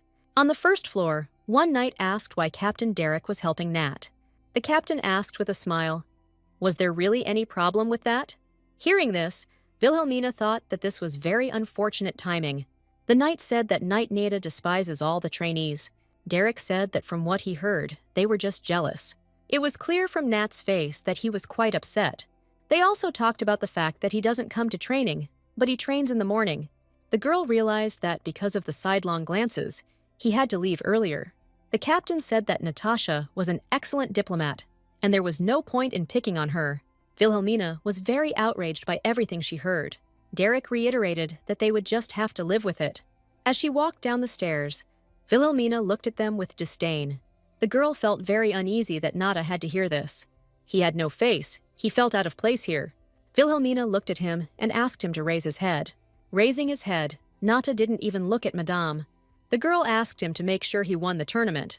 Nata was slightly surprised when he heard this and did not fully understand. Vilhelmina said that in this tournament, no one will know their opponent, and this is their chance. Clenching his fists, Nata asked if everything would change if he won. The girl said she didn't think it would happen right away, but it would definitely happen. After removing her hair, she added that at least no one would be able to deny the victory. The girl put her hand on his shoulder and said that his efforts would not be in vain. Vilhelmina tried her best to support Nat. She said that if he really trained hard, then becoming a hero wouldn't be difficult. After listening to all the words of support, a smile appeared on Nat's face. The knights carried the costumes, watched by the lady and the Margrave. Vilhelmina asked him if he remembered the order of the event. The girl put out a red cloth and asked the Margrave to wear it with a smile. At first, he looked at her in surprise. Without saying anything, taking it in his hands, he asked if he, too, had to put on clothes for the masquerade. Vilhelmina said that we need to create a festive atmosphere, adding that she wanted to remain incognito, so she took a mask. The Margrave put on his cape and looked at Madame in bewilderment. He looked down and asked what she would say about Nat. Vilhelmina smirked and simply remained silent, turning away. Turning back, her expression changed. Looking at him, she thought that he did have leadership after all. Vilhelmina said outright that Nat lacked character, adding that his patronage only makes the situation worse. She said that if the Margrave had shown that he was on his side, this might not have happened. The Margrave froze from surprise and the girl's straightforwardness. Vilhelmina suggested taking advantage of the conflict within the squad, to which I heard that such behavior was not worthy of a knight. Staring intently at him, the girl asked if he really approved of bullying. The Margrave was stunned, not understanding what to answer. Vilhelmina said that Knight Nat had many opportunities, adding that if he had been smarter, he wouldn't have needed help. The Margrave asked if the girl had spoken to Nata about this. The girl held the flower out to his cape and said no. She closed her eyes and said that she could not say such things. The man said that she chose the most difficult path. The girl thought about the Margrave's words, slightly lowering her eyes. She said she doesn't like it when talented people sit on the sidelines. The Margrave was slightly surprised when he heard this. He said that now, at least a little, he understands what kind of person she is. The girl said that she had already heard this from Nat. They stood and continued talking for some time. Nata stood not far from them so that they wouldn't notice him, but he heard everything. As he walked down the corridor, he replayed Vilhelmina's words in his head. I especially remember those about talented people. After this, he firmly decided that he would definitely win. Captain Derek appeared right in front of him and called out to him. He said there were too many participants, and he was afraid that it would be difficult for Nat to win. It occurred to him that the interns would hate him. The captain said that no one would remember the result, and there was no point in trying. Nata was serious and seemed to ignore the captain's words. He asked firmly if Derek was afraid that he would lose. The captain was very surprised by such a direct question from Nat. Nata asked again. Had he really already come up with an excuse in case of loss? The captain did not understand the anger and said that he just wanted to be supportive. But Nata only said that he wanted not to worry and to show what he was capable of. Finally, he asked if he remembered the rule of removing masks when losing. Nata looked at him intently and with anger in his eyes. Closing his eyes and exhaling heavily, he said that it was time for him to go. Derek looked after him, shocked by everything he heard. Nata stopped somewhere in the middle of the corridor, lost in his thoughts. At first he thought this gift was strange, but now he understood. Vilhelmina told him to use it if he wasn't afraid. She added that if he wants to win, he must do so with a rout. Vilhelmina went up to the balcony, where she will commentate on the tournament. She greeted everyone like fearless heroes. Vilhelmina herself introduced herself as a cat-rabbit commentator. The girl said that they would start a charity tournament. With a smile and delight, she declared the tournament open. Vilhelmina did not forget to thank the Margrave for his help. He didn't expect this. Right in front of everyone, he felt somehow uneasy. The girl understood that it would not be difficult for her to host this tournament. The Margrave was so embarrassed that his cheeks turned pink in a second. Hesitantly, and even slightly trembling, the Margrave bowed.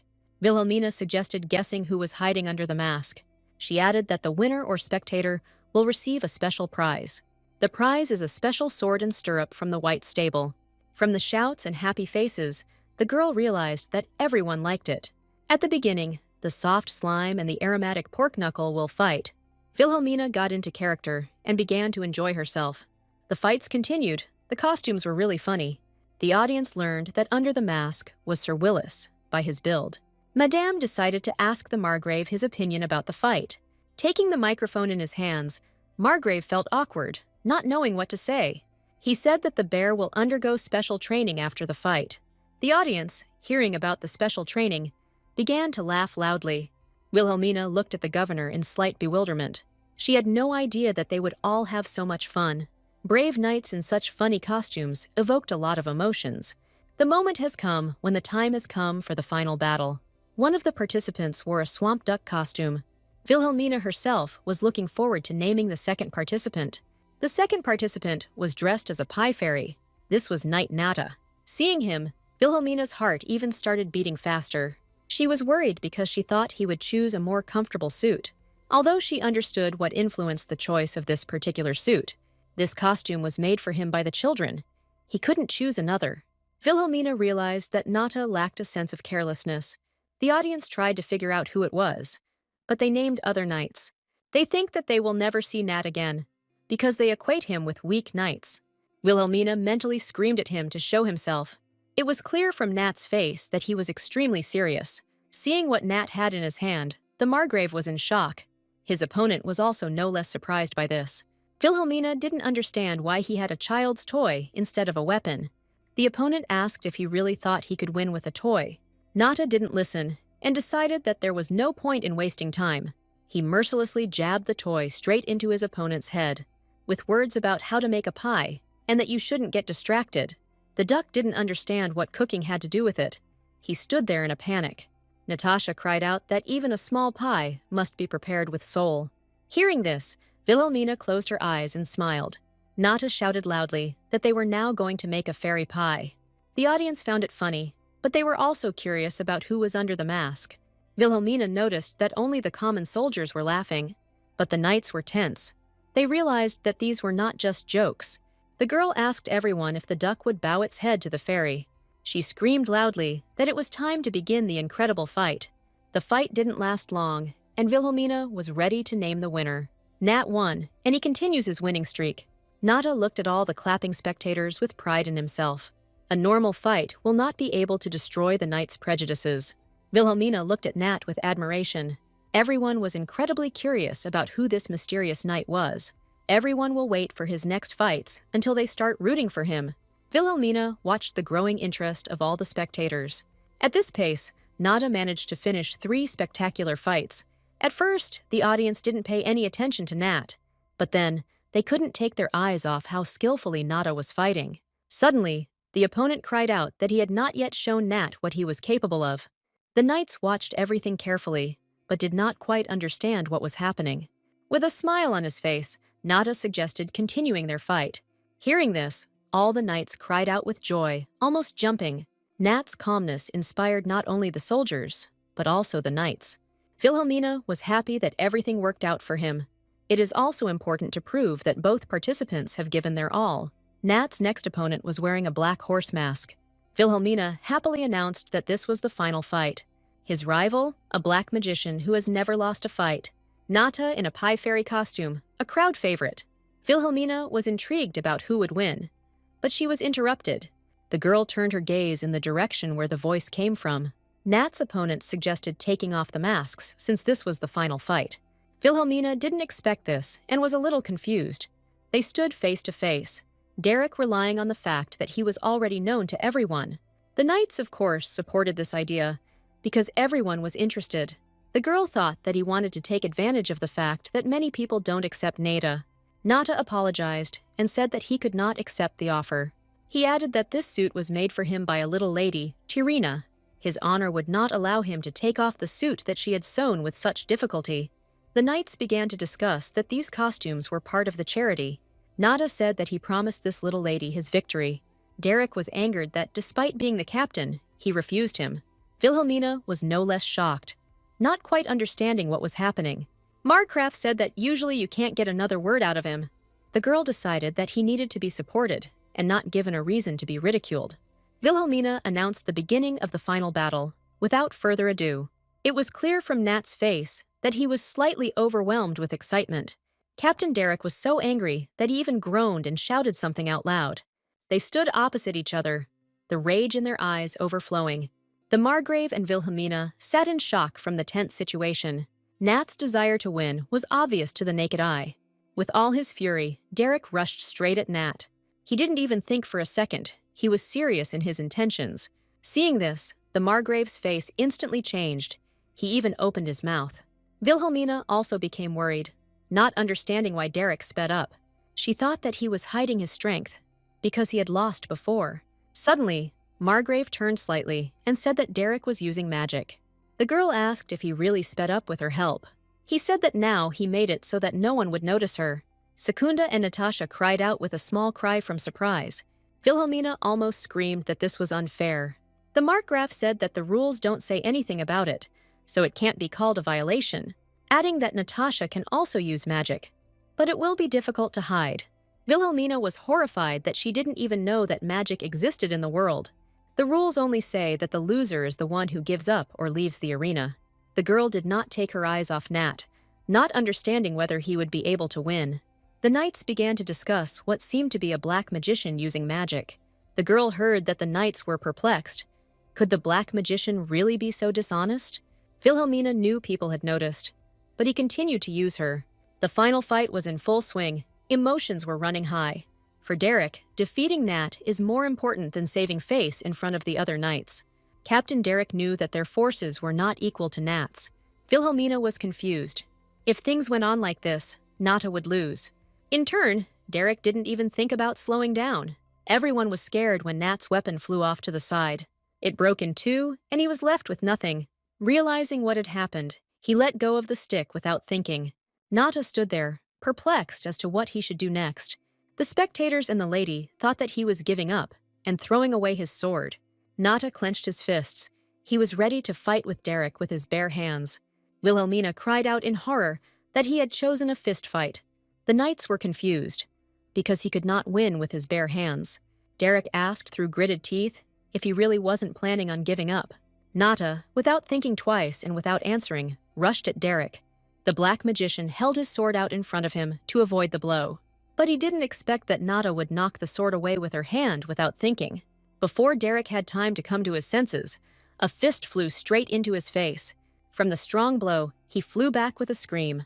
The audience was amazed that he actually fought with his bare hands. Derek stood up, clenching his teeth in rage, staring straight at him. Nata didn't answer anything. He just pointed with his hand for him to stand up. The Margrave and Vilhelmina were speechless at what they saw. The girl became much more interested in watching their fight. Captain Derek sat on the floor, his hand slowly reaching for his sword. Seeing this, Natasha was slightly scared. Not understanding what would happen, Derek was on his feet in a second and rushed straight at him. Nata was at a loss. He was driven into a dead end. With a sly smile on his face, Derek exclaimed that the pie fairy had been caught. No one understood where he got the second dagger from. Vilhelmina noticed that the tip was pointed straight at her. Turning his head slightly, Natasha shouted to Madame so that she would notice. Vilhelmina seemed to be petrified, her eyes wide. She stared at the dagger flying straight at her. Nata decided not to hesitate and intercepted the flying dagger with his hand. The Margrave, seeing all this, shielded his lady with his body. It looked so exciting, everyone froze in shock. Nata immediately turned to the lady and asked if she was okay. He loomed over her, and Vilhelmina fell into a stupor. She just realized that these were real wings. Nata realized that he had just stepped outside the arena. In the background stood a happy Derek, saying that he was very sorry. With a sly smile on his face, he said that victory was still his. Hearing this, Nata lowered his gaze. He was very upset. Vilhelmina was very angry at Derek because he did it on purpose. The black magician said sarcastically that there was an exit beyond the arena. Nata tried to come to his senses after what happened. He was terribly offended that everything happened exactly this way. Vilhelmina asked Derek why he threw the sword at her. Derek cried out angrily. What did she mean? She asked what? Did he really take such a step in order to exclude the enemy? Derek said indignantly that a knight would never resort to such a thing. Pointing at Nat, he said that it was his fault. Vilhelmina told him to observe the rules of decency. The Margrave naturally agreed with Vilhelmina's words. The knights were shocked, not understanding what was happening. The girl concluded that Derek knew he was fighting against Nat. Hearing this, Captain Derek became even more furious. Derek said he didn't need some stranger. Unable to bear it any longer, Vilhelmina tore the mask off her face. She looked up and said that he knew exactly who she was. Captain Derek, seeing the Duchess in front of him, immediately froze. The girl turned to the Margrave, saying that she was disappointed. The Margrave said it was his mistake and apologized to Madame. Derek started shouting that he really didn't know. Vilhelmina said that meant he knew there was someone behind him. Derek realized that he had said something stupid and began to make excuses. Wilhelmina looked at Captain Derek with disdain. She asked Nat what he thought about all this. Nata, adjusting his suit, silently lowered his head and took off his mask. Beads of sweat were pouring down his face. He was in complete despair. Derek, seeing who was under the mask all this time, was stunned. Nata said he believed that no one should harm others. Wilhelmina said that it meant Natasha was willing to lose to save her. Turning her head away, she said she should have been more careful, adding that since it was her fault, she took responsibility. Wilhelmina suggested a rematch. Derek, of course, could never have expected such a decision. Nata was no less shocked by what he heard. The girl said that in order to avoid such incidents, one must fight fairly, taking off the masks, or the Margrave, as a witness, will conduct a thorough investigation. The governor, lowering his head, said that this was a reasonable proposal. Captain Derek became seriously nervous, looking down at the floor. He dropped his mask from his hands and said in a quiet voice that he gave up. The banquet did not end there, and they moved outside. Wilhelmina watched all the knights from the balcony. From behind her, someone said that the girl had handled the situation well. It was the Margrave. Wilhelmina asked him if he had finished his speech. He said he would take disciplinary action instead of 1,000 words. The girl turned away and exhaled heavily. The atmosphere was tense. The Margrave said he was glad that he had managed to ease Nat's lot. He added that it was all thanks to her and laughed. Looking at the Duchess, he said that she skillfully controlled the crowd. The girl said that she was far from him, who had experienced so much adversity. She asked if he hadn't been agreeing with every word from the beginning. The Margrave closed his eyes and said that one is always forced to learn something new. Wilhelmina thought that his attitude had become softer. The Margrave said he would try to adjust his schedule and make it to the New Year's banquet. Suddenly, the governor silently dropped to one knee. There was something small in his hand. Wilhelmina looked at the Margrave in bewilderment. He extended his hand forward and said that this was the seal of his family, Isanon. Without raising his head, he began to swear on his own behalf. The Right Honorable Duchess, Wilhelmina Leighton, rightfully holds and deserves her title. Wilhelmina sat in her room and wrote a letter to Viscountess Roland. After completing their studies, they became close and began exchanging letters. Lately, she has been talking about some boy. Wilhelmina understood that raising a teenager was not an easy task. Stretching slightly, she was glad she was finished. Wilhelmina suddenly remembered the Margrave's words. He said he would always listen to the Duchess's words. Her thoughts were interrupted by Anna saying that a visitor had arrived. As soon as the visitor entered, the girl froze in bewilderment. Nata stood in front of her, with a large bag on her shoulders, folding her arms across her chest. The girl asked what brought him here. Nata said that he had come to serve the Duchess. Wilhelmina wondered if knights could really burst in like that. She heard voices outside the door, that he wanted to be her knight. It was Anna with another maid. Madame waved her hand for them to leave. Natasha cried out that he could be anyone, just to be close. Wilhelmina was very surprised by what she heard. Looking at him, she asked if the Count knew about this. Nata said with a smile that, of course, the gentleman was aware of everything. Wilhelmina thought that the Count had probably arranged everything himself. Nata said that she was the only one who accepted him for who he was. Wilhelmina closed her eyes and exhaled heavily. She knew she had no choice, saying it wasn't part of her plan. The girl took the letter in her hands and handed it to Nat. Nata looked first at the girl and then at the letter. Wilhelmina said that it was a letter of recommendation and she wanted him to become her personal knight. Hearing this, Natasha even trembled slightly with excitement. Wilhelmina had a meeting with Jane. The ducal family is very strict. They thought it would be difficult for guests to get inside. But Jane and her workers were surprisingly quickly let through. She said they could keep an eye on the dark characters. Vilhelmina turned her head slightly and offered Nat some tea. Nata did not answer. He stared intently. The girl was interested in this, which is why he couldn't tear himself away for so long. She didn't understand, because Jane's workers were walking downstairs. Suddenly, Vilhelmina's expression changed. She noticed one of the workers. The girl thought it was the messenger with whom Jane came last time. His face, his hair, were very similar to that guy. Jane said that she hired him to help the knights. Natasha thoughtfully said that he was very skilled. Leaning towards Madame, he said that he could not even accurately estimate its strength. This slightly surprised Vilhelmina. Was he really that skilled? If Nata says so, then this guy is stronger than most swordsmen. She wondered why such a talented person should be entrusted with minor work. Vilhelmina, raising the cup to her mouth, asked if he was a knight. Jane said he was just a reliable person. Looking at the guy again, she realized that Jane had secrets too. Vilhelmina had the feeling that she had seen him before. Now, like Natasha, she did not take her eyes off him. Suddenly, the girl noticed that this guy was looking at them. Vilhelmina turned her head sharply, looking down at the cup, and this guy continued to watch for some time. Jane said that their conversation could end there. She thanked Vilhelmina for once again learning something new for herself. Nata asked the lady if she had official status as a merchant. Vilhelmina apologized for not introducing them earlier. She said she heard that they got rich very quickly. Nata said he would conduct a thorough investigation. Vilhelmina smiled slightly, covering her smile with her hand. She thought that they might need to be kept an eye on. Vilhelmina sat in her thoughts and breathed heavily. This interested Nat, and he asked why she was sighing so heavily. Vilhelmina was surprised, thinking that she was breathing too loudly. She said that she received a letter from a friend with a difficult request. Nata said that if she didn't mind, he would like to take a look. It was about a child who was given to the Viscountess for the duration of her studies at the academy. The family wanted him to learn proper etiquette in advance. Nata read to the point where she wrote that there is a big problem. Vilhelmina exhaled and said that he was completely uncontrollable. She added that he was 12 and that already evoked sympathy. Nata thought for a moment, but Vilhelmina interrupted him. The girl thought that the Viscountess wanted her to meet this child. Vilhelmina remembered how she used to work as a teacher. She nearly strained her back, picking cigarettes out of a fire hydrant.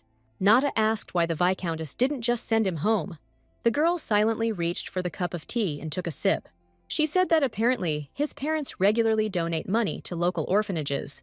Nata said that he understood everything, adding that it meant that everything was not so simple. He said that if you just need to meet him, then it's worth a try. Wilhelmina wondered how long Natasha had been so insightful. Nata smiled and said that if he could help, he would be glad. Looking at him, she remembered that the children liked him last time. Wilhelmina and Nata went to meet the Viscountess. The girl said that there was no need to apologize, and she would be happy to help. The Viscountess said she had prepared some good tea for them. Her attention focused on Nat. Wilhelmina introduced him as her personal knight. She noticed that the Viscountess looked more relaxed next to Nata. The woman began to talk about the boy, that he had become quite aggressive. The girl realized that everything was even worse than described in the letter. The Viscountess said that if anything goes wrong, she will take responsibility. She was very worried and asked for just one conversation. Wilhelmina understood that when elders asked for help like this, it was hard to refuse. The girl saw how much she cared for the children without giving up. The Viscountess knows her limits, but continues to care. And even if a student creates big problems, she doesn't give up. Wilhelmina asked her not to expect too much. Hearing this, the Viscountess seemed to glow, thanking Madame. Wilhelmina asked where this student was now. The woman said that he came with her, with the servants in the living room. Suddenly, they heard some screams, which even scared them. There was also a loud crash from a broken vase of flowers. The boy shouted loudly to be answered by the Viscountess. The frightened servant said that she asked to wait a little bit. The boy threw the book at the servant, shouting that she could not contradict him. He stopped because he heard a loud and stern voice. It was Wilhelmina's voice telling him to stop everything. The girl folded her arms across her chest and asked what was going on. The boy asked why the servants here were so slow. He looked menacingly at Wilhelmina and asked who she was. Wilhelmina glared at him, calling him a little punk. The boy clearly didn't like this and became even more angry. He stood with clenched fists and looked at Madame. The girl told Anna that she had taken the servant away and checked to see if she was injured. Other servants were peeking out from behind the pillars, which also angered the girl. The boy came closer to the lady and repeated his question, who she was. Wilhelmina didn't understand how one could address an elder as you.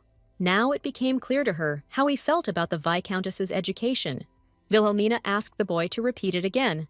The boy said indignantly that there was no one else here. The girl realized that she needed to at least straighten his brains out a little.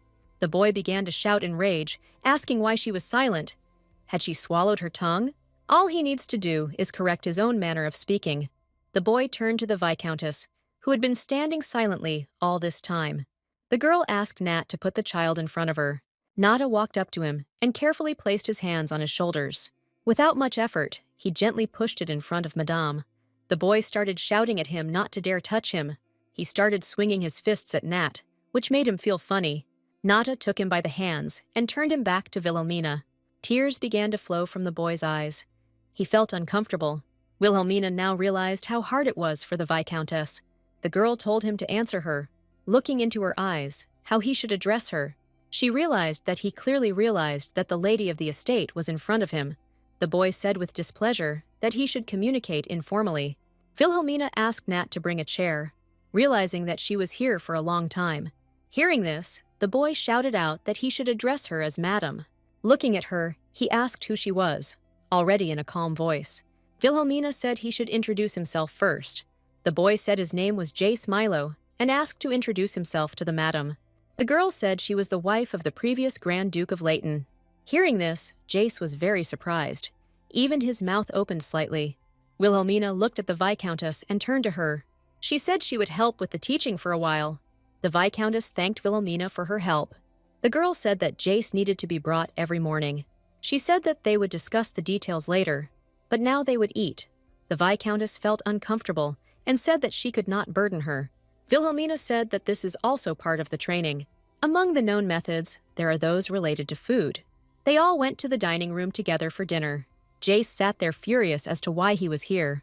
He looked around, examining everything, and stopped at Madame. He didn't understand why she didn't explain why she brought him here. The boy was afraid to tell Madame that he didn't like celery.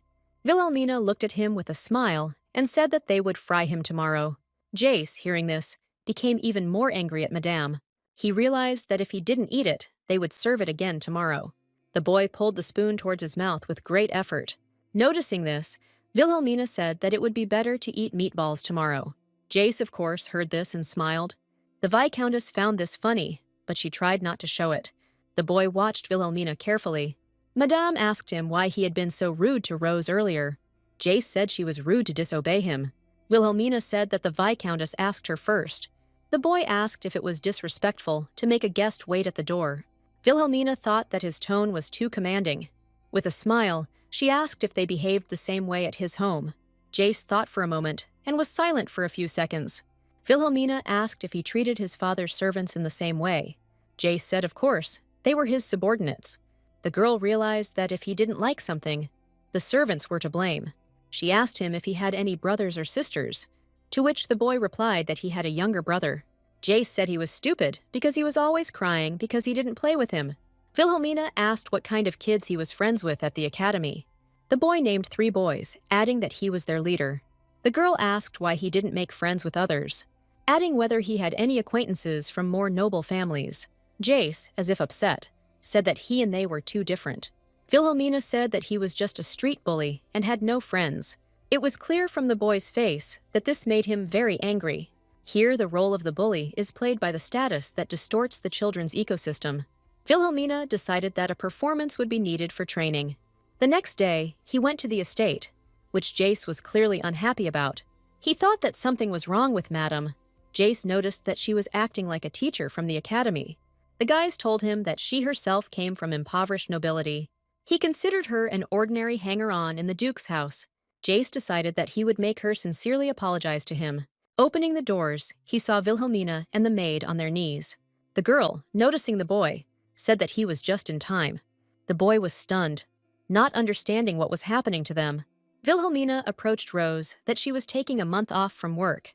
Rose, sobbing and without raising her head, said that it happened to her. Jacece thought she was being punished for yesterday's situation. Looking at Rose crying, he only thought that she deserved it. Wilhelmina told Jacece that he arrived earlier than she thought. The boy, closing his eyes, said that he even got up at 6 in the morning. Wilhelmina didn't understand why he didn't regret it at all. The boy started to say something, but the lady interrupted him. Wilhelmina handed him the paper and said that he needed to sign it. The boy picked up the sheet of paper and did not understand what it was. The girl said that this was an order to punish Rose. He read that she was being punished for her attitude towards him. Wilhelmina repeated that he must read it carefully and sign. Jacece asked if he would get his punishment lifted if he didn't sign.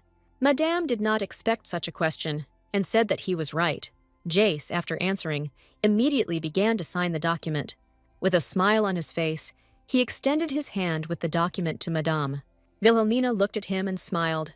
The boy didn't understand why she had that expression on her face. Madame handed the document to Nat and said that everything was confirmed. She said there was something else. The boy looked at them indignantly. Wilhelmina said that she presented him with an invoice and handed him the sheet. Jacece was extremely angry and confused. He took a shot at Nat, who had a large shot glass in his hands. The girl said that this was a report for a broken pot. Jacece shouted loudly why he should pay for it. Wilhelmina leaned over and said, "Because he was the one who broke it." The boy kept shouting that it was all the maid's fault. Madame said that she had already punished her for her disrespectful attitude. Hearing this, Jacece opened his mouth. He didn't even know what to say. Wilhelmina pointed out that he himself signed the punishment. Clenching his fists, Jacece shouted that it was a fake, adding that he would sign something like that. Wilhelmina reiterated that Rose had already been punished. The boy said that this did not mean that he was to blame. The girl said that there were many other witnesses besides him. Madame handed him some document again. Wilhelmina asked him if he agreed with Rose's punishment. He immediately shouted out that, of course not. She told him that the document had already been signed, and there was no turning back. Wilhelmina added that she would have to submit the document to the imperial court. Hearing this, Jacece became very scared and froze. The Viscount spent days and nights in court over disputes over the ownership of the mines. Wilhelmina said that his father would have a very difficult time. The boy panicked and said under his breath that he didn't have that kind of money. The girl said she had another way. Nata said that corporal punishment would be much easier. Wilhelmina understood that Nata was one of those who preferred the rod. The girl gave him a document that he had to come to 10 classes, and she would pretend that nothing happened. Hearing this, the boy looked at Madame in bewilderment. With a smile on her face, Wilhelmina told him to sign. She said that what she wanted to teach him would not be taught by rods. Nata said that this child will not repent in 10 days. The girl said that we still need to try. Nata was surprised that she said that this was their last chance. Rose said with a smile on her face that she was going on vacation. Wilhelmina asked Nat, when was the best time to repent? Nata asked, what? Not when he gains some sense. Wilhelmina replied that when the number of victims becomes minimal. Nata didn't quite understand what she meant. Madame said that if he were left alone now, he would do worse things in the future. Jacece's antics are currently at the point where he can get away with an apology. She added that if he started to act up, she would take up the rod. Nata said that in that case, he would be ready to help her. Jacece sat with the book and didn't know what to do with it. Wilhelmina said that this was a problem book that needed to be filled in. The boy asked when he had decided everything, could he leave? He didn't listen to the madam and immediately began to make decisions. The girl realized that he still wasn't listening and sat down next to him. Jacece looked at the page and was surprised. He was furious at how much stuff there was. Wilhelmina asked if he thought compensation would be easy. The students at the academy were horrified at the sight of him. Madame said that if he thought he couldn't handle it, he could give up. The boy picked up the book. He didn't want to give up. There was deathly silence in the room. Madame was reading a book. The candidate for the next scene was about to arrive. A few minutes later, someone knocked on the door. A little girl, Marina, looked into the room. Jacece was quite surprised when he saw her. Marina allegedly came to study with the Duchess. The girl took the book in her hands and went to the table that Madame pointed out to her. It was clear from Jacece's face that he wasn't exactly happy about it. Nata was surprised that she was going to use such a method. Wilhelmina said it would definitely have an effect. Approaching Marina, Madame suggested repeating what they had covered yesterday. Jacece glanced periodically at what Marina was doing. Wilhelmina told Nat that Jacece has a thing for pretty faces. When they had repeated everything, Wilhelmina picked up the book from the table. She said it was lunchtime and suggested they go eat. Jacece, of course, heard all this too. but remained silent. Marina held up a small cloth bundle, saying she had taken her lunch with her. Wilhelmina asked Jacece if he would go to the dining room with her. He looked at her intently and asked if she was really suggesting that they eat together. The girl said that there was no one else except them. Jacece had a very displeased look on his face, as if he was being forced. Madame suggested bringing lunch here and having lunch with Marina. The boy asked in surprise if this was possible. As she left, Wilhelmina said that they would then have lunch together. Marina was very happy about this, but Jacece's face did not change. Nata was waiting for her outside the door and asked if she had finished. He handed her a letter from the head of the family, sent by the Duke. It was the entry permit for Jacece that she had asked for. The Duke prepared everything quite quickly, which was nice. Nata asked if it was worth leaving the children alone. Madame said that Marina is nice, so Jacece will try to please her. Seeing his expression, she knew he didn't believe it. Nata asked why he had treated Madame so rudely then, adding that he had to try to please Wilhelmina as well. Suddenly, Nata realized what he said and became very embarrassed. Blushing, he told her to forget what he was talking about. Marina walked up to Jaime and greeted him. She beamed with joy and introduced herself to him. Jacece wondered what kind of servant she was, who immediately started speaking informally. Marina looked at the book and asked what it was. Jacece sternly told her to touch because he wasn't finished. The girl said with a smile that she would just have a look. Jacece said in surprise that it was math, asking if she didn't know that. Marina showed him the book and said that she was also working on it. Jacece said it was arithmetic, which surprised the girl greatly. The boy indignantly said that he had learned to solve this problem 7 years ago. Suddenly, he thought that this sounded like bragging. Marina said it was amazing. She still hadn't done everything. Hearing this, Jacece even felt a little embarrassed. He looked at her, and she looked like a little puppy to him. Jacece said she learned quickly too, in about 10 years. Hearing this, Marina lowered her head in disappointment. The boy noticed this and asked what was wrong with her. The girl said that she only has time to study at lunch and before bed. Jacece was surprised that she was so worried about studying. But seeing the girl's even more upset face, he thought about it. He said that when Madame couldn't, he would help her, adding that he would be here for 10 days and they would still clash. But he could not help but show himself and said that she should be grateful for his kindness. Marina felt very pleased, and she placed her hands on his. She cried out that she was glad that she had such a smart friend. He thought that he, as an aristocrat, would teach a commoner. He felt uneasy that Marina was touching his hands without asking. The girl offered him half a loaf of bread, to which he said that he didn't eat such rubbish. Jacece said that when the servant brought the food, he would share the soup. The study time was over. Jacece could only solve 8 pages. He thought that Madame would scold him, but she said to come tomorrow. Wilhelmina was still kind to him. As he was getting into the carriage, he heard a sweet, thin voice from behind him. It was Marina who said goodbye to him. He thought that all people were somehow strange. Upon arrival, he was met by the Viscountess, who asked if he had studied well. The Viscountess stood waiting for an answer, looking at the boy. Jacece didn't understand why she had such a calm expression on her face. He said that instead of studying, he only solved problems. The woman said that a letter had arrived about young Jacece's engagement.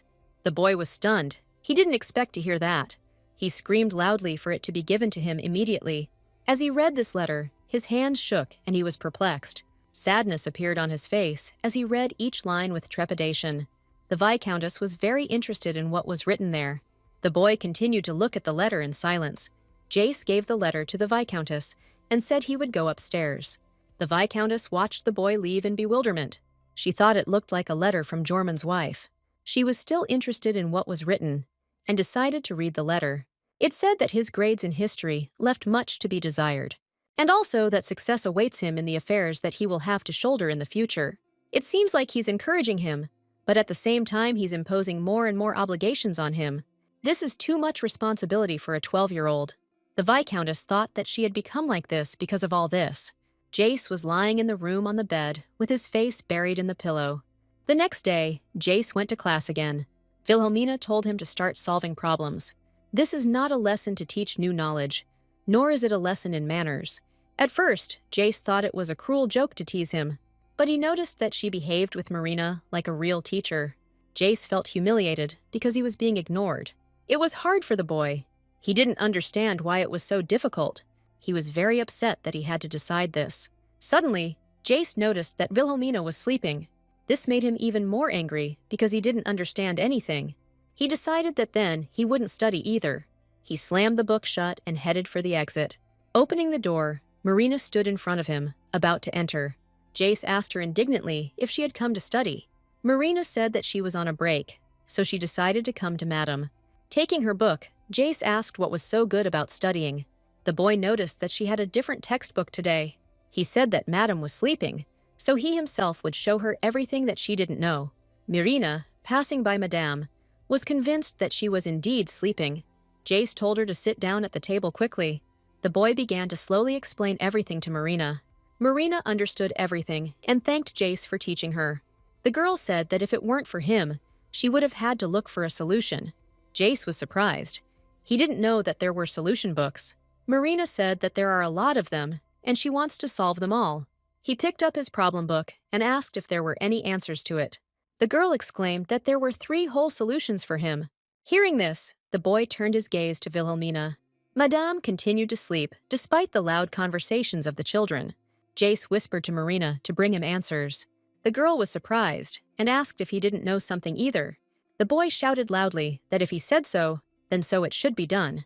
His face changed suddenly, realizing what he had done. Marina froze and looked at Jacece with fear. The boy said in a calm voice that one must repay with kindness. The girl said that you can only take what you need there. She said that they were in the former owner's office. Jacece asked if this was the previous Duke's office. He understood that if he solved the problem book, he would be able to go home. Marina wanted to get up, saying that she would ask Madam. Jacece shouted that if she told Madam, he would not be friends with her or help her. Hearing this, the girl felt very offended, and her eyes filled with tears. Jacece said that he wouldn't leave her alone anyway. Grabbing her hands, he again asked her to bring the answers. Marina looked at him in fear. He was rude to her. In despair, she lowered her head, realizing that she had no choice. Jacece said that if they just got out fast, no one would know. Vilhelmina was still lying with her eyes closed. Hearing the door closing, she opened her eyes abruptly. Vilhelmina began to check Jacece's problem book, where everything was correct. Thanks to the solution book, Jacece managed to pass the test. He understood that no one was watching him anyway. Looking at Vilhelmina, he thought that she was not the eldest madam at all. Regardless, it was easy for Jacece to copy the answers in the chaos. The answers were written out on 3 sheets of paper, which he sent to Marina to get. He threatened to pester Madame if she didn't bring answers. Listening to all this, Marina of course could not refuse him. Jacece knew that all he had to do was mention her name, and she would immediately agree with everything. Jacece was glad that this hassle would soon be over. The boy noticed Marina, who was heading towards him. He thought that Madame had assigned her to him instead of a servant. Marina suggested that he secretly eat something tasty in the kitchen. Then she suggested playing a game of guessing the names of the flowers in the garden. All the games Marina wanted to play were childish. He thought that if he played along a little, maybe nothing would happen. Handing over the book, Marina asked if Jacece had read it. The girl said that she read it last night, but didn't quite understand it. Jacece asked where she was having trouble. Marina watched carefully as the boy explained everything. Jacece thought about taking her to the main house. He decided that when he became a high school student, he could have a personal servant with him. The girl kept asking questions on almost every page. He told her about a man who arrived on a sun chariot. Marina listened attentively to everything. She was truly interested. Suddenly, she said that it must have been very difficult for him. She said that if all the people were counting on him, he had a hard time. Jacece sat there, confused, but listened and didn't interrupt Marina. The girl said that Madam had said the same thing, which surprised Jacece. Marina looked at the sky and thought out loud that it would be hard for her too. She added that living up to others' expectations is very difficult. Indignant, Jacece said that this was the duty of an aristocrat. Marina said that it is not right at all to lie to yourself, adding that she would never do such a thing. Jacece asked her what she would do then. Suddenly, the boy seemed to stop hearing Marina, lost in thought. He is the eldest son of Viscount Milo's line, who entered the academy. Noble people always wanted to see him. At a young age, he was proposed to betroth to Jormund's daughter. After that, letters began to arrive from their house twice a week. When he said that he was in pain, he was beaten so hard that there were traces of blood on the floor.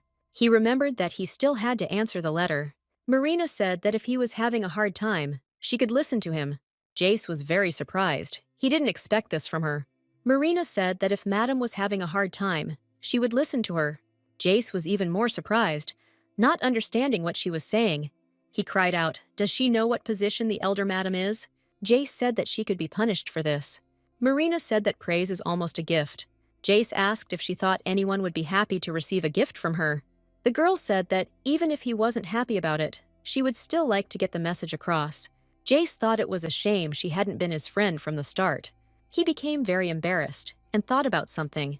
He asked very hesitantly if she would tell him the same thing. Marina didn't hear him, looking at him with a smile. Jacece wanted to ask something, but someone interrupted him. It was Anna who couldn't find her. Anna asked if she had seen the document in the office, adding whether no one else had entered the Duchess's office. The girl became a little nervous because she was afraid that someone found out. Jacece wondered if this had anything to do with the answers. Marina said, slightly hesitating, that she had not seen anything. Anna suggested going together and looking for him. The girl turned to Jacece one last time and said goodbye. The boy sat there in some kind of bewilderment and stupor. Jacece decided he couldn't just sit there and went inside. He realized that the missing document was indeed important. He thought they were all fools.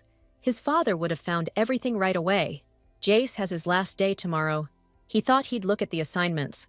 Taking the problem book in his hands, his facial expression changed in a second. A leaf fell out of the book, which surprised the boy. After reading the title of the document, he realized that this was what everyone was looking for. His hands were shaking violently with fear. He understood that he needed to be returned. He recalled the words about the need to treat the estate budget with care. Even his father is strict in such matters, and here is a document on the budget of the ducal house. Jacece didn't understand how to return him to Vilhelmina now. Here he thought that he had not taken the answers himself. The problem book in which the document was found was brought by Marina.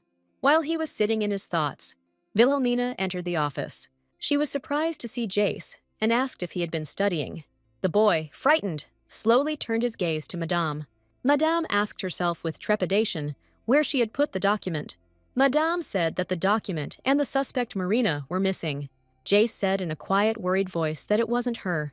Vilhelmina, hearing this, froze in place. Turning slightly, she asked why he thought so. Jacece asked if someone had just secretly entered the office. Vilhelmina walked up to him and looked him in the eye. She said that this couldn't be. The office was guarded by Natasha. Jacece said he might have fallen behind a closet somewhere. He asked anxiously what would happen to Marina then. Jacece wanted to admit that it had happened by accident when she was looking for answers for him. He was afraid that if the Count's House of Jormund found out about this, the boy understood that no one would take his side.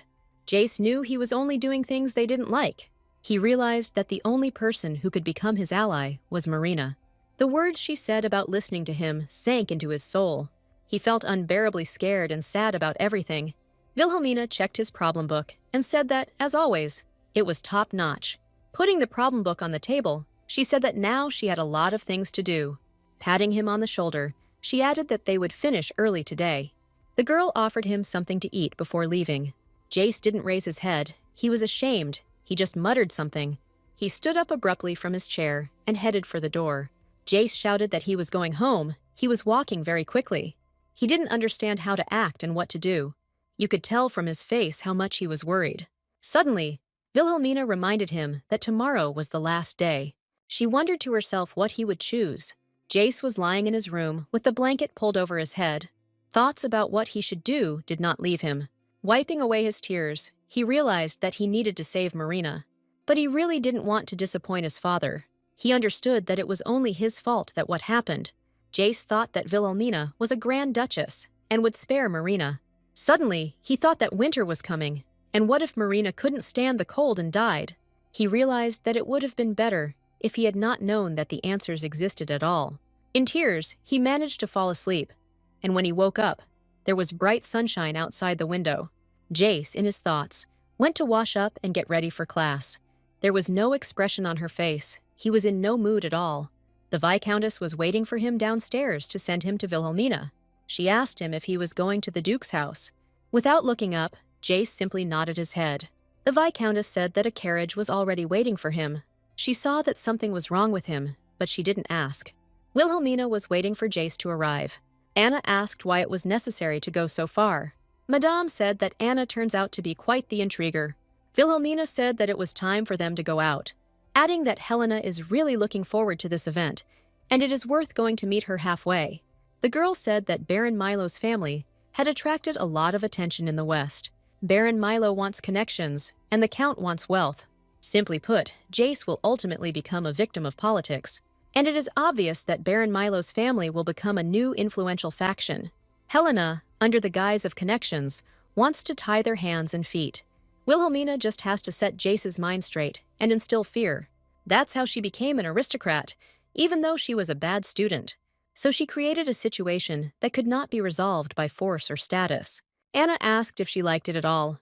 Wilhelmina smiled and said she wouldn't deny it. The girl went to court, where Marina was already sitting. She walked with a serious expression on her face, as if everything was real. Marina sat with her head down, upset. Due to lack of sleep, she looked very tearful. Wilhelmina felt sorry for Marina, that she had to take part in this. Jacece ran out of the carriage. He was in a great hurry.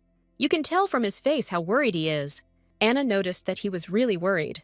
Wilhelmina was glad that he at least felt guilty. She said that she had business and asked to wait in the office. The boy looked at Madame in fear and bewilderment. He slowly turned his head towards where Marina was sitting. Jacece didn't understand why she was sitting there and looking so sad. Marina looked at the boy silently. Jacece didn't understand anything at all, but he became even more worried. He wanted to say something, but the lump in his throat prevented him from doing so. Jacece didn't understand why she didn't even say hello to him. Wilhelmina said that if he was not going to return to the office, then he needed to sit down. Anna showed the boy where to sit. Wilhelmina declared the trial of Marina's servant open. The girl told Anna that they could start now. Anna asked if Marina had come into the office for answers. The girl, without raising her head, said that everything was correct. Anna asked if she knew about the missing important document. Suddenly, Jacece said that they had no evidence that she was guilty. Wilhelmina looked at him questioningly, without answering. He repeated that there was no evidence that she did it. Wilhelmina asked him if it mattered. She added that Marina is still guilty. She is the only suspect. Jacece shouted, "Why such stubbornness?" Wilhelmina asked him if he thought that his privileges could harm anyone. Hearing this, the boy was stunned, not knowing what to say. Madame said that words alone are enough to put someone else's life at risk. She decided to ask him if he had lied to her. The boy was stunned when he heard this, not understanding what the question was about. Wilhelmina said that it was he who asked to bring the answers. Marina went to the office only when Madame was busy, and then suddenly she started entering her office without permission. Jacece hung his head and said he should have sat there. Madame said because he is the son of an aristocrat. It looks like the Leighton family wants to chalk this up to a stupid mistake. At least that was what Helena thought. In any case, Jacece himself insisted that Marina go to the office. While it's rude to do so in someone else's home, Jacece will get away with a warning. Wilhelmina said that Milo's family wants them to sacrifice Marina. Jacece lifted his head slightly and asked if this was all because of him. Madame said that if he hadn't come, Marina wouldn't be sitting here. Anna told Marina that this was not a mistake that could be forgiven. Wilhelmina asked Jacece if he thought about the consequences. Not hearing an answer, she added that he would go unpunished this time too. She said that he would not even feel remorse. Wilhelmina said that this girl was his friend. Marina still did not raise her head. Jacece felt even more ashamed and closed his eyes. Suddenly, he heard that Madame would give him one last chance. She said she couldn't stop the trial, but she could intervene. Wilhelmina could not go against her family's wishes. Jacece looked at her with great hope, expectation. She offered him something that surprised the boy. He asked if Marina would be disgusted with him after what happened. Wilhelmina said she couldn't guarantee that they would remain friends, adding that you need to admit your mistakes and take responsibility. Wilhelmina said she would be there when he asked for forgiveness. At times like these, it's important to have someone on your side. Jacece said he had heard similar words once before. He said that Marina told him that she could listen to him. Without thinking twice, the boy stood up and returned the documents to Madame. Wilhelmina was surprised by the boy's behavior. Jacece silently and quickly headed somewhere. The boy stood in front of Anna and said that Marina was not guilty of anything. He said that it was because of him that she went to the office. Adding that she wanted to finish the lesson as quickly as possible, she took the answers. Marina was very surprised that he himself confessed to everything. Looking at the girl, Jacece smiled slightly. Jacece said that because of his mistake, he showed disrespect to everyone. Tears streamed down his eyes, and he said he was truly sorry. Jacece promised to do the right thing from now on. Vilhelmina, hearing all this, thought about something. She even felt genuinely sorry for him. He was very worried. The Viscountess, who had been watching everything, approached Vilhelmina. She was very surprised when she heard what Jacece said. A smile appeared on Madame's face, as Jacece realized everything himself. After the trial, Vilhelmina sat smiling and folding the airplane. Joan said she used secret documents for origami. Madame laughed, saying that they were not so important. She asked if anyone would be angry, because she had handled everything so well. The lady said that she accidentally used the dropped documents. Jacece was surprised that Madame would lie. Joan asked that then Jacece would be to blame for asking Marina for something stupid. Vilhelmina said that this ending would be even better. Joan didn't understand what kind of relationship she had with Helen. Vilhelmina said that she was not the kind of mother-in-law who cared so much about her daughter-in-law. Hearing this, Joan thought about it, not believing her. Anna said that she gave the letter of recommendation at her request. It was information about Jacece's friends that he had caused trouble for. His last lesson was to offer them a sincere apology. Considering the way he raised his hand to Rose, it was only a matter of time before something like this happened. Jacece's parents gave him to the Viscountess in time for re-education. Joan realized then that the biggest problem was her parents. One could only hope that Viscount Milo's family would make a wise choice. Wilhelmina really hoped that Jacece would learn his lesson. Unexpectedly, Natasha came up to me and asked about the letter of recommendation. Nat's expression showed that he was shocked. Madame said that this is Count Taitan Isenon's training camp. The army severely punishes disciplined recruits. Joan said she had something for the Duchess. She took out a beautiful box of stones from her bag. Wilhelmina was very surprised and asked if it was really for her. When she opened the box, she was even more surprised. She had a beautiful necklace with a large green stone. Joan recalled that she had been looking at the magical instrument, adding that if you press on the stone, her voice will be heard everywhere. Pressing the stone, Madame asked to bring Anna more snacks. The voice carried through all the corridors of the annex. Anna ran into the room, asking why he was shouting like that. Nata said he thought it should be kept for emergencies. Madame said that she couldn't just accept her. Joan repeated that she had come into possession of the item by chance, adding that she would feel awkward if she didn't accept it. Wilhelmina thought that this sounded rather strange. The long-awaited New Year's ball was approaching. This is the biggest event before the New Year's reception and festival, in which the Duke of Leighton family puts all their efforts. Nata noticed that Madame was bored and suggested going for a walk. Wilhelmina said that it is better to live peacefully and not bother anyone. Anna said that the elder Madame was very sensitive to the cold. Wilhelmina said that she would soon have a reason to go out. Nata asked if there were any plans other than the ball. Madame said that there weren't any yet, but she thought that they would appear soon, adding that His Majesty the Emperor will attend the New Year's ball. This is an unpleasant situation for the ducal family. There was already a conflict between the Leightons and the Emperor. Wilhelmina was sure that something bad would happen. Just thinking about it gave Madame goosebumps. Her thoughts were interrupted by Anna, who addressed her. She said that Helena said she would come to the annex. Wilhelmina was of course not entirely happy about this. Helena said she had to give a congratulatory speech, and she asked to discuss this urgently with the Duke. She was sure that he was doing all this on purpose, thinking that he decided to annoy the Leighton family in this way. Wilhelmina went to the main estate for discussions. The Duke said that the Emperor had entrusted her with the speech at the ball. She asked if he knew that this was the Duke of Leighton's family ball. Helena closed her eyes and said that of course he knew. For aristocrats, the New Year's ball is not just a celebration. For them, it's more like a year-end review. Wilhelmina came out of nowhere and was imposed on her by the Emperor. She understood that if she made a mistake, it would become a laughingstock. Michael and Helena get angry when someone interferes in family affairs. The girl asked what they wanted to do. The Duke said he was going to give it up, adding that the consequences of a mistake would be too great. The girl said that if they accepted it, the balance in the West would be upset. Helena's older brother dropped out of the race for the throne. The second prince, who received support from the East, became emperor.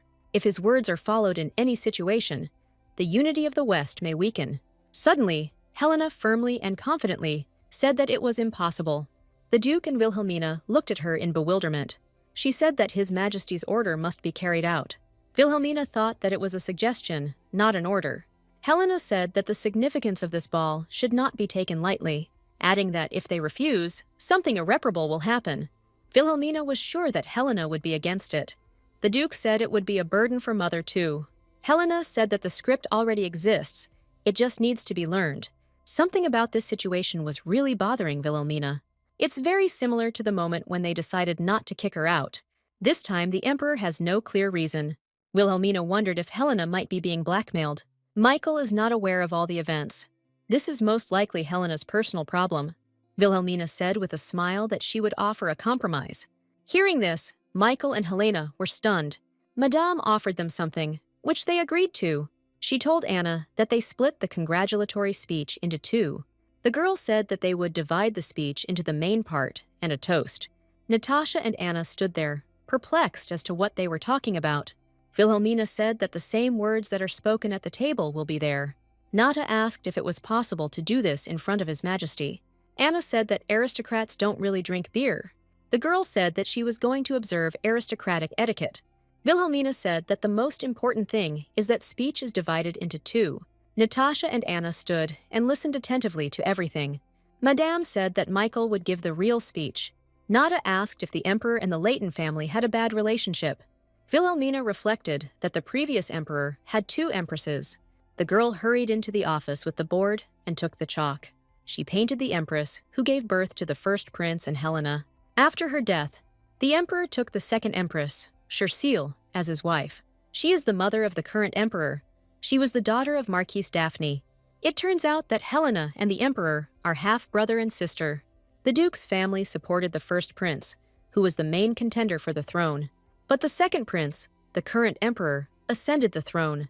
He became emperor by using the power of the East, and the first prince renounced his right to the throne. This is how the strained relations between the families arose.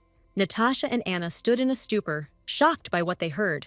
Wilhelmina walked around the room smiling. Sitting down on a chair, she said that she almost never attended banquets, adding that she needed advice from Anna and Nat.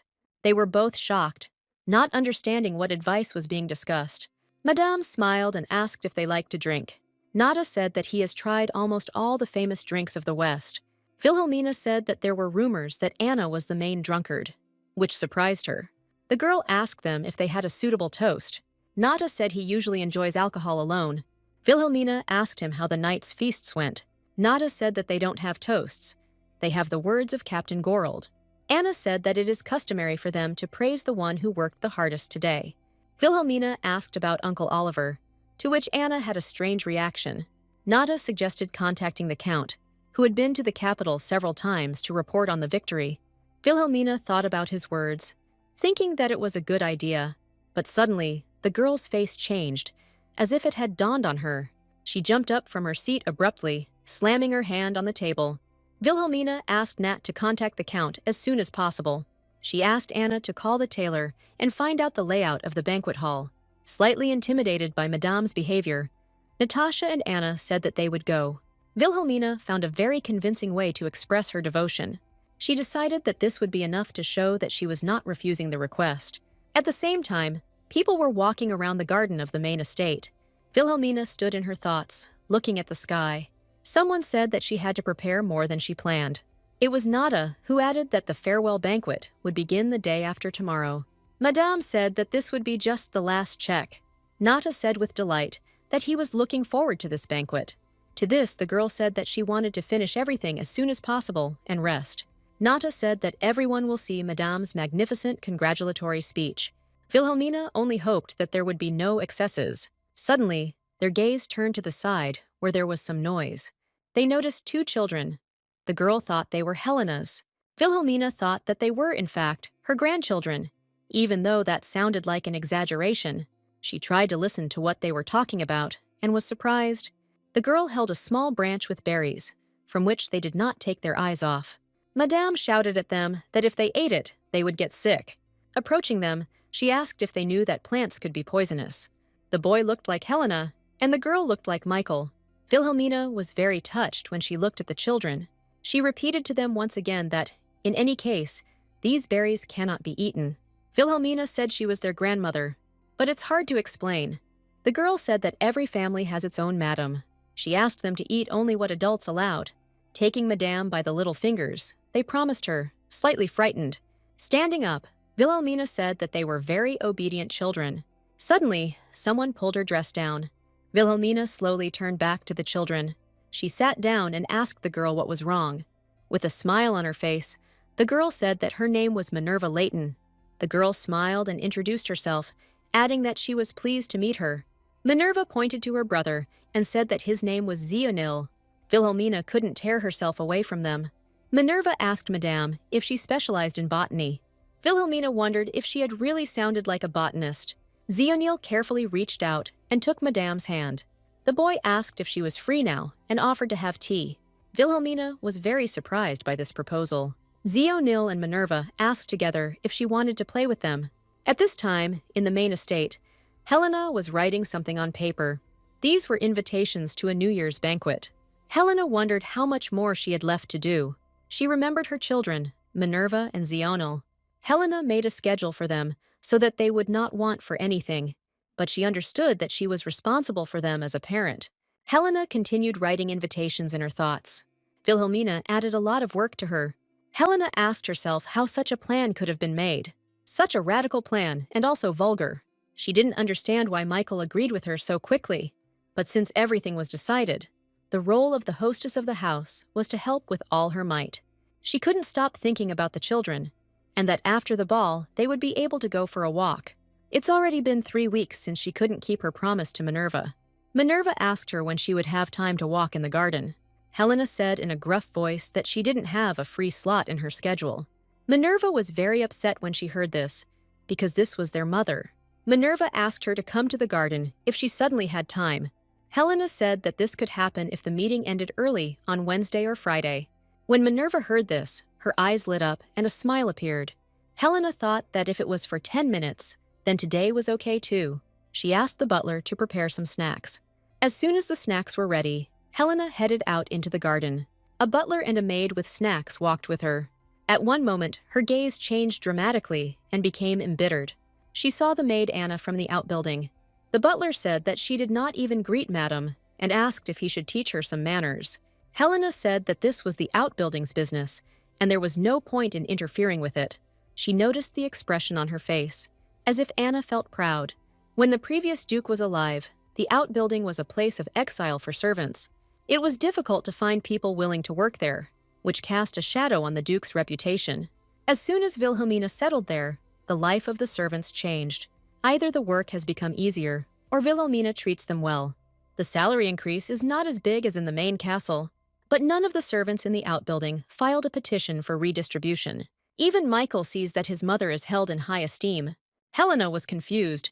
Was Vilhelmina really respected more than her? She did not express dissatisfaction with the plan, because she was acting for the good of the Layton family. Helena knew she had to control her emotions. As the mistress of the house, she must act in the interests of the family. But she simply hated Vilhelmina to the point of trembling. The butler pointed to the side and said that her children were there. She asked the maid for a plate of snacks and said she would take it herself. Helena was determined to give away the snacks, talk a little, and return. She heard Minerva asking about flowers. Helena saw Vilhelmina and her children were sitting next to her. The girl told them that when it is hot, their faces turn red, just like flowers. The children were delighted with such entertaining stories. Minerva asked if eating white tea tree seeds would give her stomach pain. Vilhelmina said with a smile that they take root right in the stomach. The children were scared because yesterday they drank tea from such a tree. Vilhelmina reassured them that it was just a joke. Helena watched them from the side, listening to everything. Her hands felt like they belonged to someone else. They began to tremble violently. Minerva said that she would ask Mother to study with Madame. Vilhelmina said that we should wait until she was free. The children were upset, saying that they would be happy if she played with them like that too. Minerva suddenly said that it would be nice if Madame were their mother. Hearing this, Helena couldn't hold the tray of snacks. Vilhelmina and the children turned sharply at the sound. They saw Helena in front of them, who was not herself.